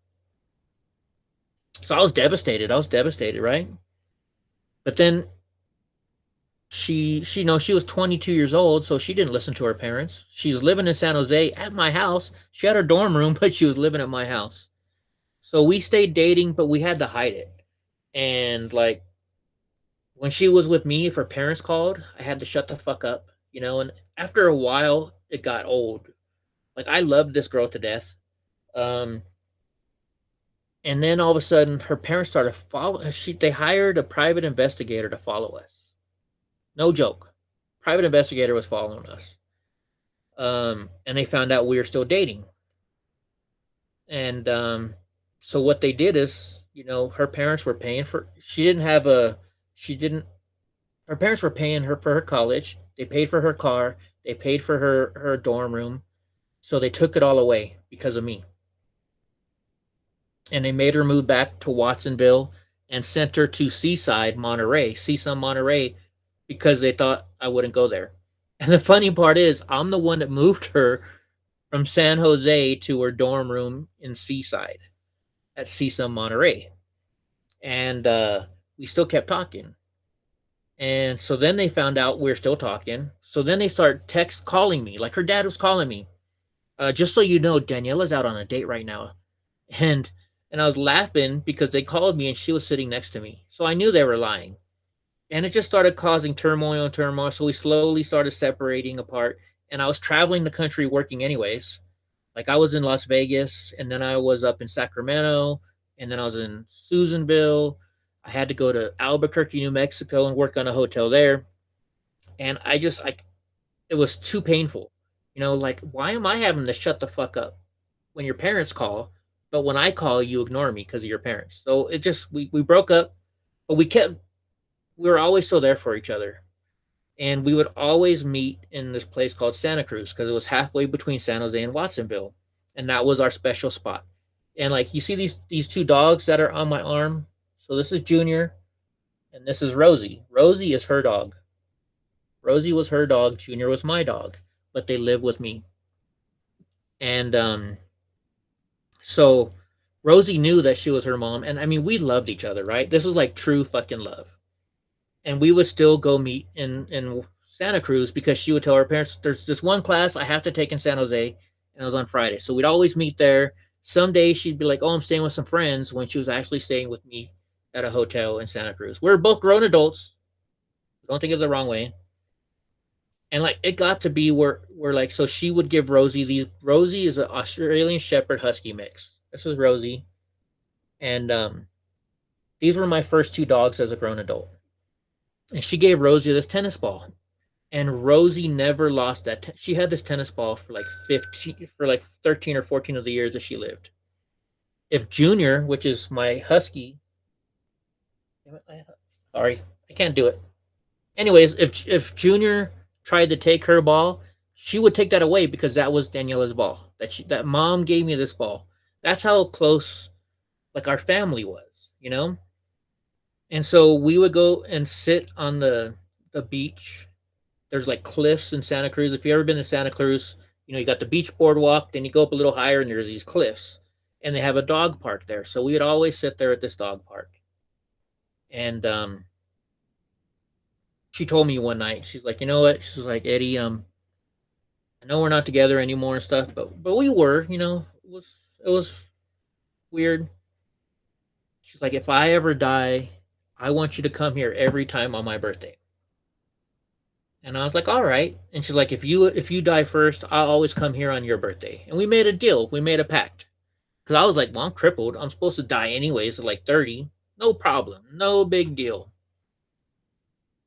And unfortunately, I found out she was, well, hold on, I'll go. So then, you know, we separated. You know, I was traveling the country, making money. And then she started dating some other guy to try and not get away from me, but, you know, to get away from the turmoil. And then I moved back and I started working in the plumbing unit in San Francisco. Like I said, I got this job there.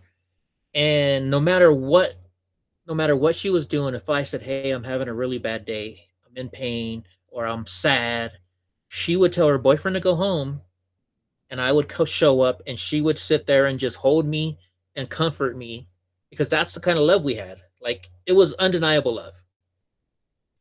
But we couldn't get over the fact of how our parents were. You know, it's Mexican culture. You do whatever your fucking dad says. And it kind of sucks, but I can understand it.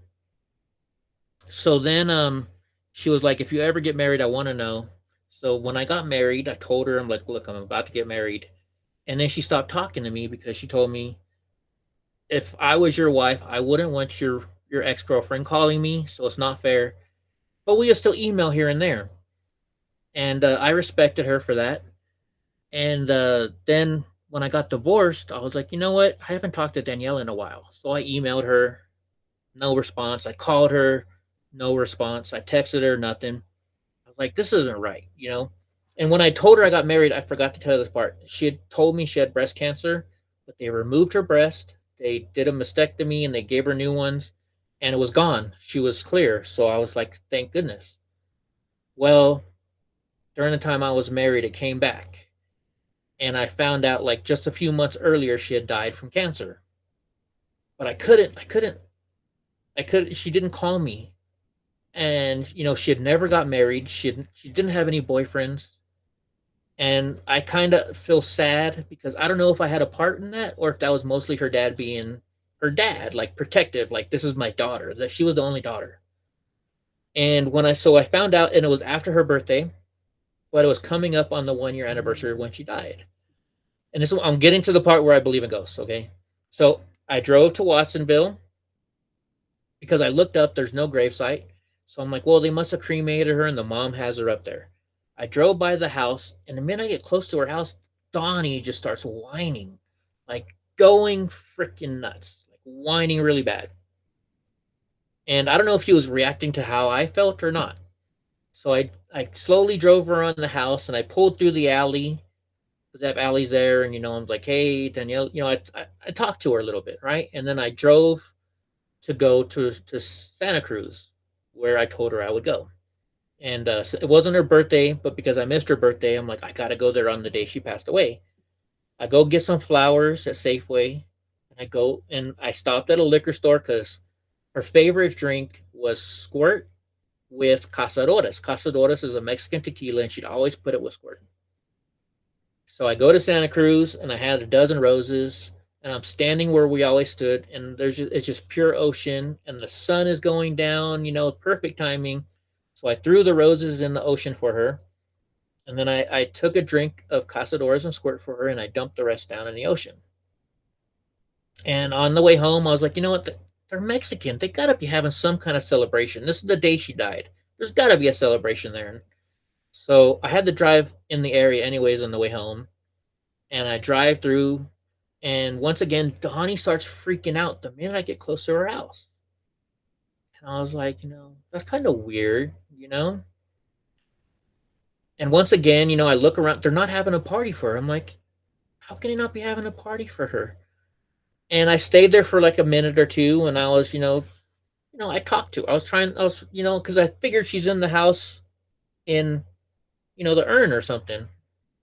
And I got a weird feeling over me, and Donnie started going crazy even more.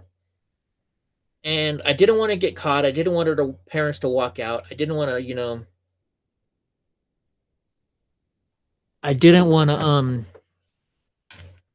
what's going on? Rob's fault. I spewed beer. Oh, blame it on me. Blame it on me. So I didn't want to stay there and have her parents walk out and see me and, cause an issue. So I started driving home.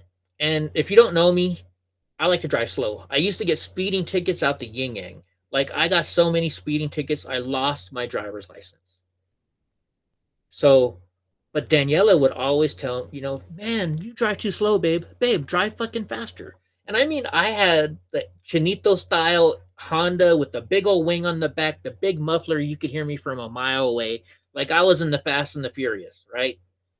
But I didn't drive fast because I didn't want to get any more tickets. Like I have cruise control. Even in my truck now, I cruise control it. So for some reason, I'm driving like really super fast all of a sudden. And I couldn't figure out why. I'm like, dude, why are you driving so fast? But I still kept driving fast. And I just had like a weird feeling inside of me. So I'm driving home and we're cutting through Los Baños. And this day was the day that Enchilito came out of Taco Bell. And I told you I love Taco Bell. And I love the fucking Enchilito. And I hadn't had it in years because they stopped making it. So I'm like, all day long, I'm thinking, I'm going to go get an Enchilito. I'm going to go get an Enchilito. But instead, something told me, no, let's go get a big fish sandwich from Burger King. And so I get a big fish sandwich from Burger King when all I thought about all day long was this Enchilito. And I'm driving home and I was like, why did I get a big fish from Burger King? Well, Daniela and I are both, I was Catholic. I'm Christian now. So every Friday, what we did, on Friday, if you're Christian, right, during Lent, you're not allowed to eat meat. So our date night was going to Burger King and getting a big fish sandwich. Because I'm allergic to fish, but for some reason I can eat a big fish sandwich. So that was our date night every Friday night. When you couldn't eat meat, we would go get a big fish sandwich. That was our meal. That was like our special place, like Burger King. I know it's funny, Burger King, yeah, but that was our place. And I was like, that's weird. I just went and saw Daniela. I'm driving like a maniac. And I'm getting a big fish instead of this Enchilito that I've been dreaming about having for the past 2 weeks. And so then I keep on driving home. I'm driving crazy again. And I get here to the house. And I'm going to bed. And the whole room is like freezing cold, right? And she died in June. So it's hot. And I'm just freezing cold. And I feel this pressure on my body. And I just felt calm all of a sudden. I still to this day will tell you that she was finally able to come home with me that night. And she came home with me. This is why I believe in ghosts. I think she came home with me, and for like 2 or 3 weeks, she was there every single night, saying goodnight to me and taking care of me. And I know she's up there watching me right now. And I know my dad's watching me and my sister. So yes, I believe in ghosts. Do you guys believe in ghosts? This is why I believe in ghosts. I could be crazy. I could be a psycho. Maybe it's just my brain telling me, hey, yeah, she's watching out for me. Because she was. She was the love of my life, and I was the love of her life, right? So now every February 1st, which is her birthday, I drive to Santa Cruz, which I did last year. Yeah, last year was the second year she had been passed. And I drove to Santa Cruz. Once again, I threw a dozen roses in the flower for her. I took a drink of squirt with Cazadores, and then I poured the rest in the ocean for her. So, yes, I believe in ghosts. So, for the question of the day, yes, I believe in ghosts. Do you guys believe in ghosts? Whoops, photo of the day. I definitely believe in ghosts. Jennifer says, well, today my aunt lost her phone service and internet. She's elderly, and I went to her house, was on the phone with HughesNet. You guys use HughesNet? Oh, you guys need... HughesNet is way too expensive. You need to get Starlink. I'm on Starlink right now. I love Starlink.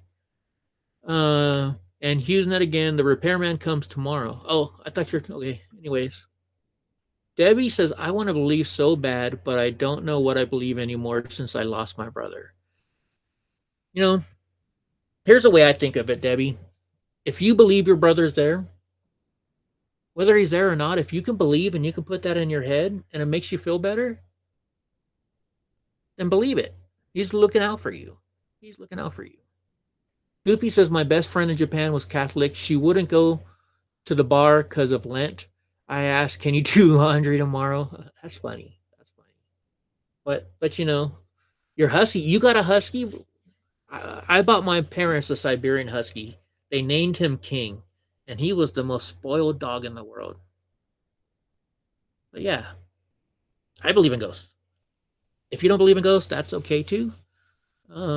Tweety says, the only time I felt anything like that is when God let me know that I had in fact been born again. That's awesome, Squilly, dude. That's awesome. You know, they have freaking, you know, we have angels, right? Maybe Daniela's my angel. I don't know. But I tell you what, like I've told a lot of people, when I make a promise, I keep it.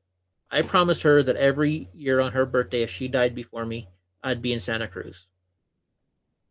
So if I'm up in Alaska and it's fucking February 1st, guess what? I'm flying down to Santa Cruz because I keep my promises. That's the one thing about me you can always guarantee. If I promise you something, I never break my promises. I never do. Like I have a person that's very special to me, and I promised them no matter what, I'd always be their friend. And I'm always going to be their friend. You know, I may be mad at them or whatever, and they text me, I'll still answer it. I'll still answer it because I promised to be their friend for life, and that's the person I am. So that's one thing you got to have, right? You got to have something that means, that represents you. And to me, my word represents me. So if I tell you something and I promise it to you, I will do it. I'll do it. That's the one good thing about me. But I guess it could be a bad thing too, because people might take advantage of it, right? You have a white husky named Cyrus? Right on. Whenever we leave a family cemetery while we're doing genealogy, I'd always say, help me find you when leaving the cemetery. Heck, when I was at the cemetery today, you know, I did talk to my dad. Like, so I have a friend that I made friends with a long time ago. We're no longer friends because of political stuff, which I think is wrong and sad. But I found out that their dad is buried in the same cemetery as mine. Like, I met this guy and his wife in San Francisco, right? And we're talking, and they're like, wait, you're from Lompoc? And I'm like, yeah, my brother owns the American Host restaurant in Lompoc. He's like, my dad's buried in the military section of the cemetery in Lompoc. I said, so is my dad. My dad's in there, you know, right in the military section, right when you come in. And so after that, I went and found their dad's grave. And every time I go to my dad's grave, I'll go visit their dad's grave, you know? And we got into a big fight, and I won't get into that. But so today I went there and I walked up to his grave first because Donnie was running all over the place. He had to go to the bathroom. So I took him over there. There was a tree, and I'm like, well, we're here anyways. I'll see him first. So I'm sitting there talking to their dad's grave. You know, I talk at the cemetery. Call me crazy. And I was like, there was all kinds of weeds growing out of his stone. So I pulled the weeds off. You know, I wiped the whole thing down. I made it nice and clean. And I was like, how you doing, sir? I don't know if you remember me. I come every year. I'm a friend of your daughter-in-law and your son. You know, I talked to him. I was like, you know, we had a disagreement over politics, and you probably don't like the same politics I do, but I still come and visit you because I said I would, and I do. And you were in the Navy, and you risked your life for this country. So thank you for your service. And I talked to him for a few minutes. Then I went over to my dad's and talked to him for a few minutes. There's nothing wrong with that. Made me feel better.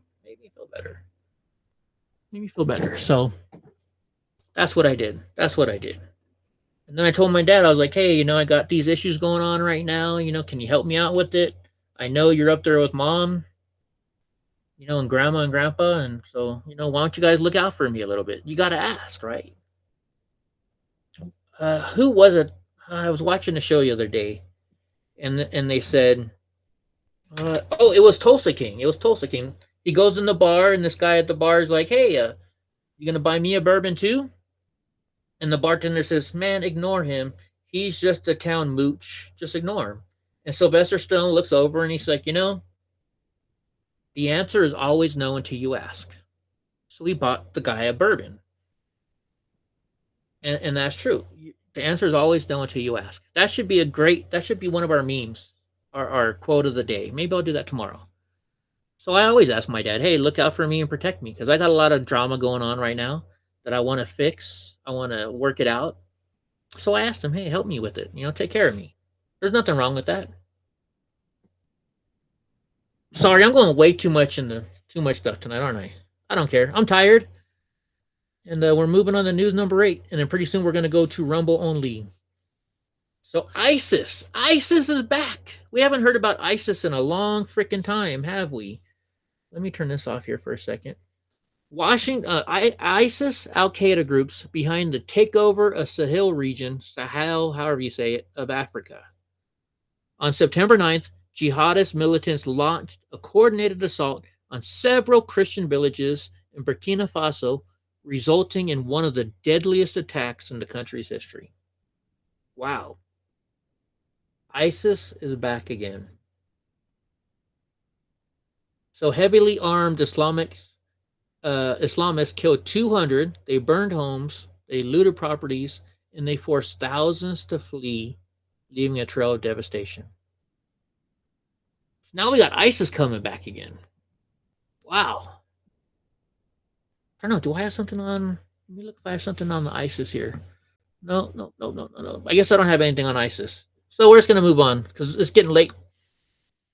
News number 9. We got to turn this off. Boeing. Frickin' Boeing again. So Boeing begins furloughing thousands of non-union employees as machinist strikes continues. So the union members are on strike, and that's now causing the non-union employees to get put on furlough. Your view count says 1. It says 22 people in Rumble, 1 in YouTube. But there's more than that in YouTube, because I see Lauren's in YouTube. Anyways. So according to CNBC, Boeing will temporarily furlough thousands of U.S. executives, managers, and other staff, citing the ongoing machinist strike as the company races to preserve cash. Their CEO, Kelly Ortberg, told employees on Wednesday. Boeing, so this is back to the union stuff. Look, Boeing offered a 25% raise. 25% raise, and the union endorsed the tentative contract. But some workers told CNBC that the contract offer was rejected because the raises weren't sufficient enough to match the increase in the cost of living. So get this. So the people that vote Democrat, who put the people in office that have caused our whole economy to tank, are striking because their pay raise was not enough to cover the increase in the cost of living. Isn't that ironic to you? Liberals want everything for free, obviously, right? They want, and we talked about this yesterday. So they're getting around $76,000 a year as a machinist. Lauren made it over in Rumble. Right on. So they want they're getting $76,000 a year as a machinist. Boeing upped it up to like 108, somewhere around there, and they said that's not enough because the economy's too high. Well, stop fucking voting Democrats, you idiot fucking labor workers. And not only that, Boeing is like the king and queen of DEI. They have all these DEI hires. Their fucking planes are falling apart in the sky. Hope won't fly on a plane that's made by Boeing because she's afraid. Because they have all these DEI hires.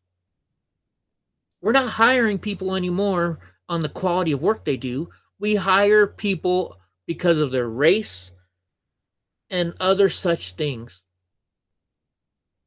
I'm sorry, but I don't want the doctor that's working on me to get his job because of it's a female or the race or anything else. I want the doctor who's working on me to save my life to be the best damn doctor around. Don't you? Don't you? When you're flying on a plane, your life is at risk of the people that built the plane, the people flying the plane, the people maintaining the plane. But these companies are hiring people not for their quality of work, but based on their race, based on their gender.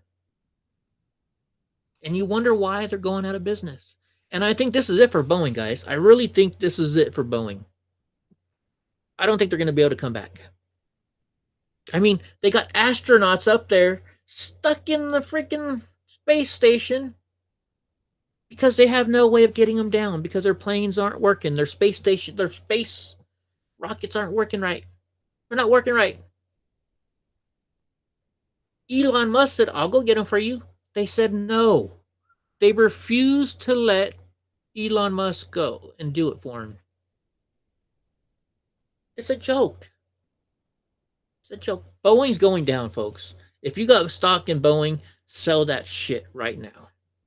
All right, we're on our last one. Then we're going to go to Rumble only. So this one's kind of funny. Chicago City Council votes against the mayor, Brandon Johnson, and allows police to renew the ShotSpotter contract. If you guys don't, thank you, Paul. So Paul's putting the link to Rumble, and then we're going to go to Rumble only. Thank you, Paul, for doing that. Don't forget to like and share this stuff, guys. I know tonight we're going long, and it's been a crazy night, but I don't care. It's Thursday night. And you know what? I'm not... Oh, I do got to get up early tomorrow. So tomorrow, have you guys seen the... Squirrel, but Fannie Willis. We're going to... Remind me to talk about Fannie Willis. So what a ShotSpot... If you guys don't know what a ShotSpotter is, we have them in Fresno. So what they do is they have all these microphones put all over the city, right? And let's say you somebody shoots off a gun somewhere. All this computer system hears it on these speakers or these microphones that they have all over the city, and they can triangulate where that shot went off. So one day I was at a friend's house who lives in a bad neighborhood in a part of Fresno. And we heard gunshots, right? Next thing you know, there's cops everywhere.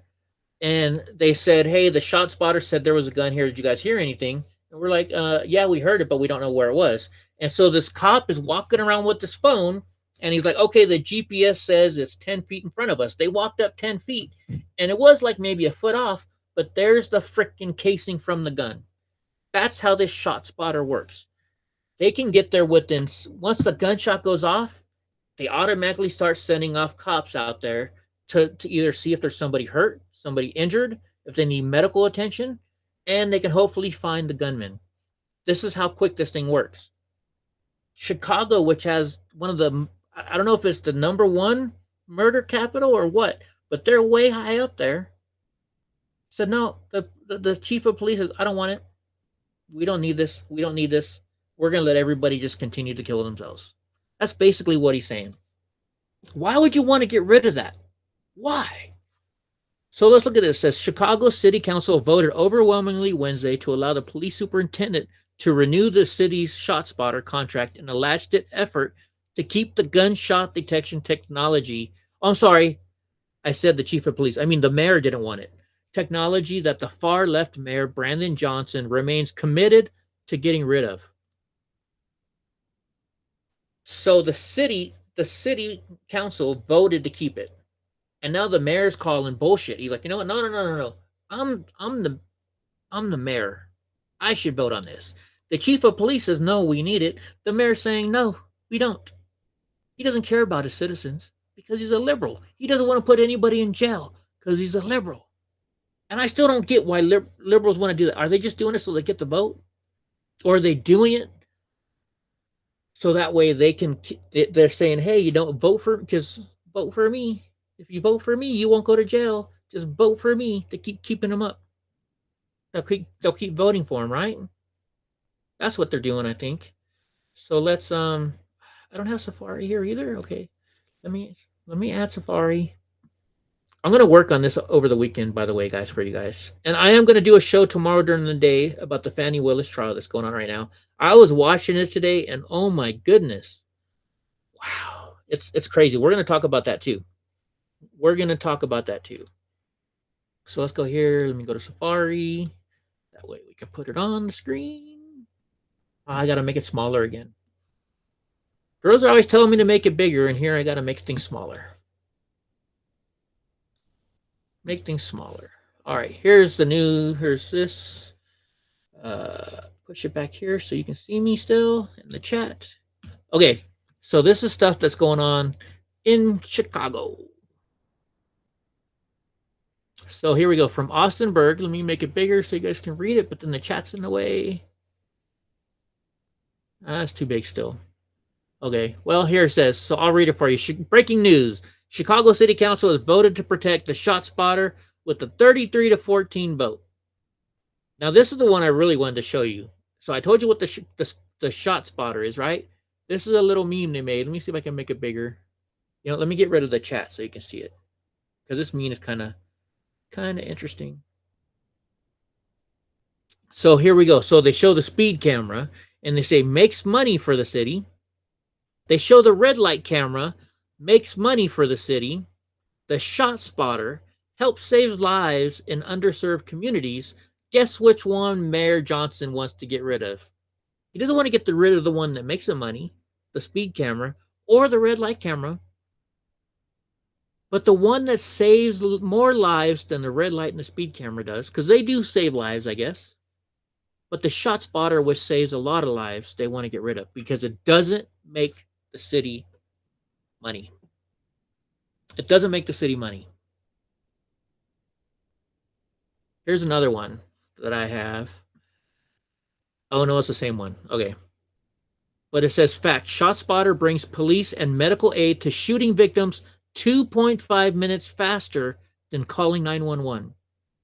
Fact, ShotSpotter helped officers recover 470 weapons in the first 8 months of 2024. Fact, Chicago mayor wants to decommission ShotSpotter because it doesn't make money. They'll put up speed cameras and they'll put up red light cameras, but they don't want to put up the ShotSpotter, which is saving lives.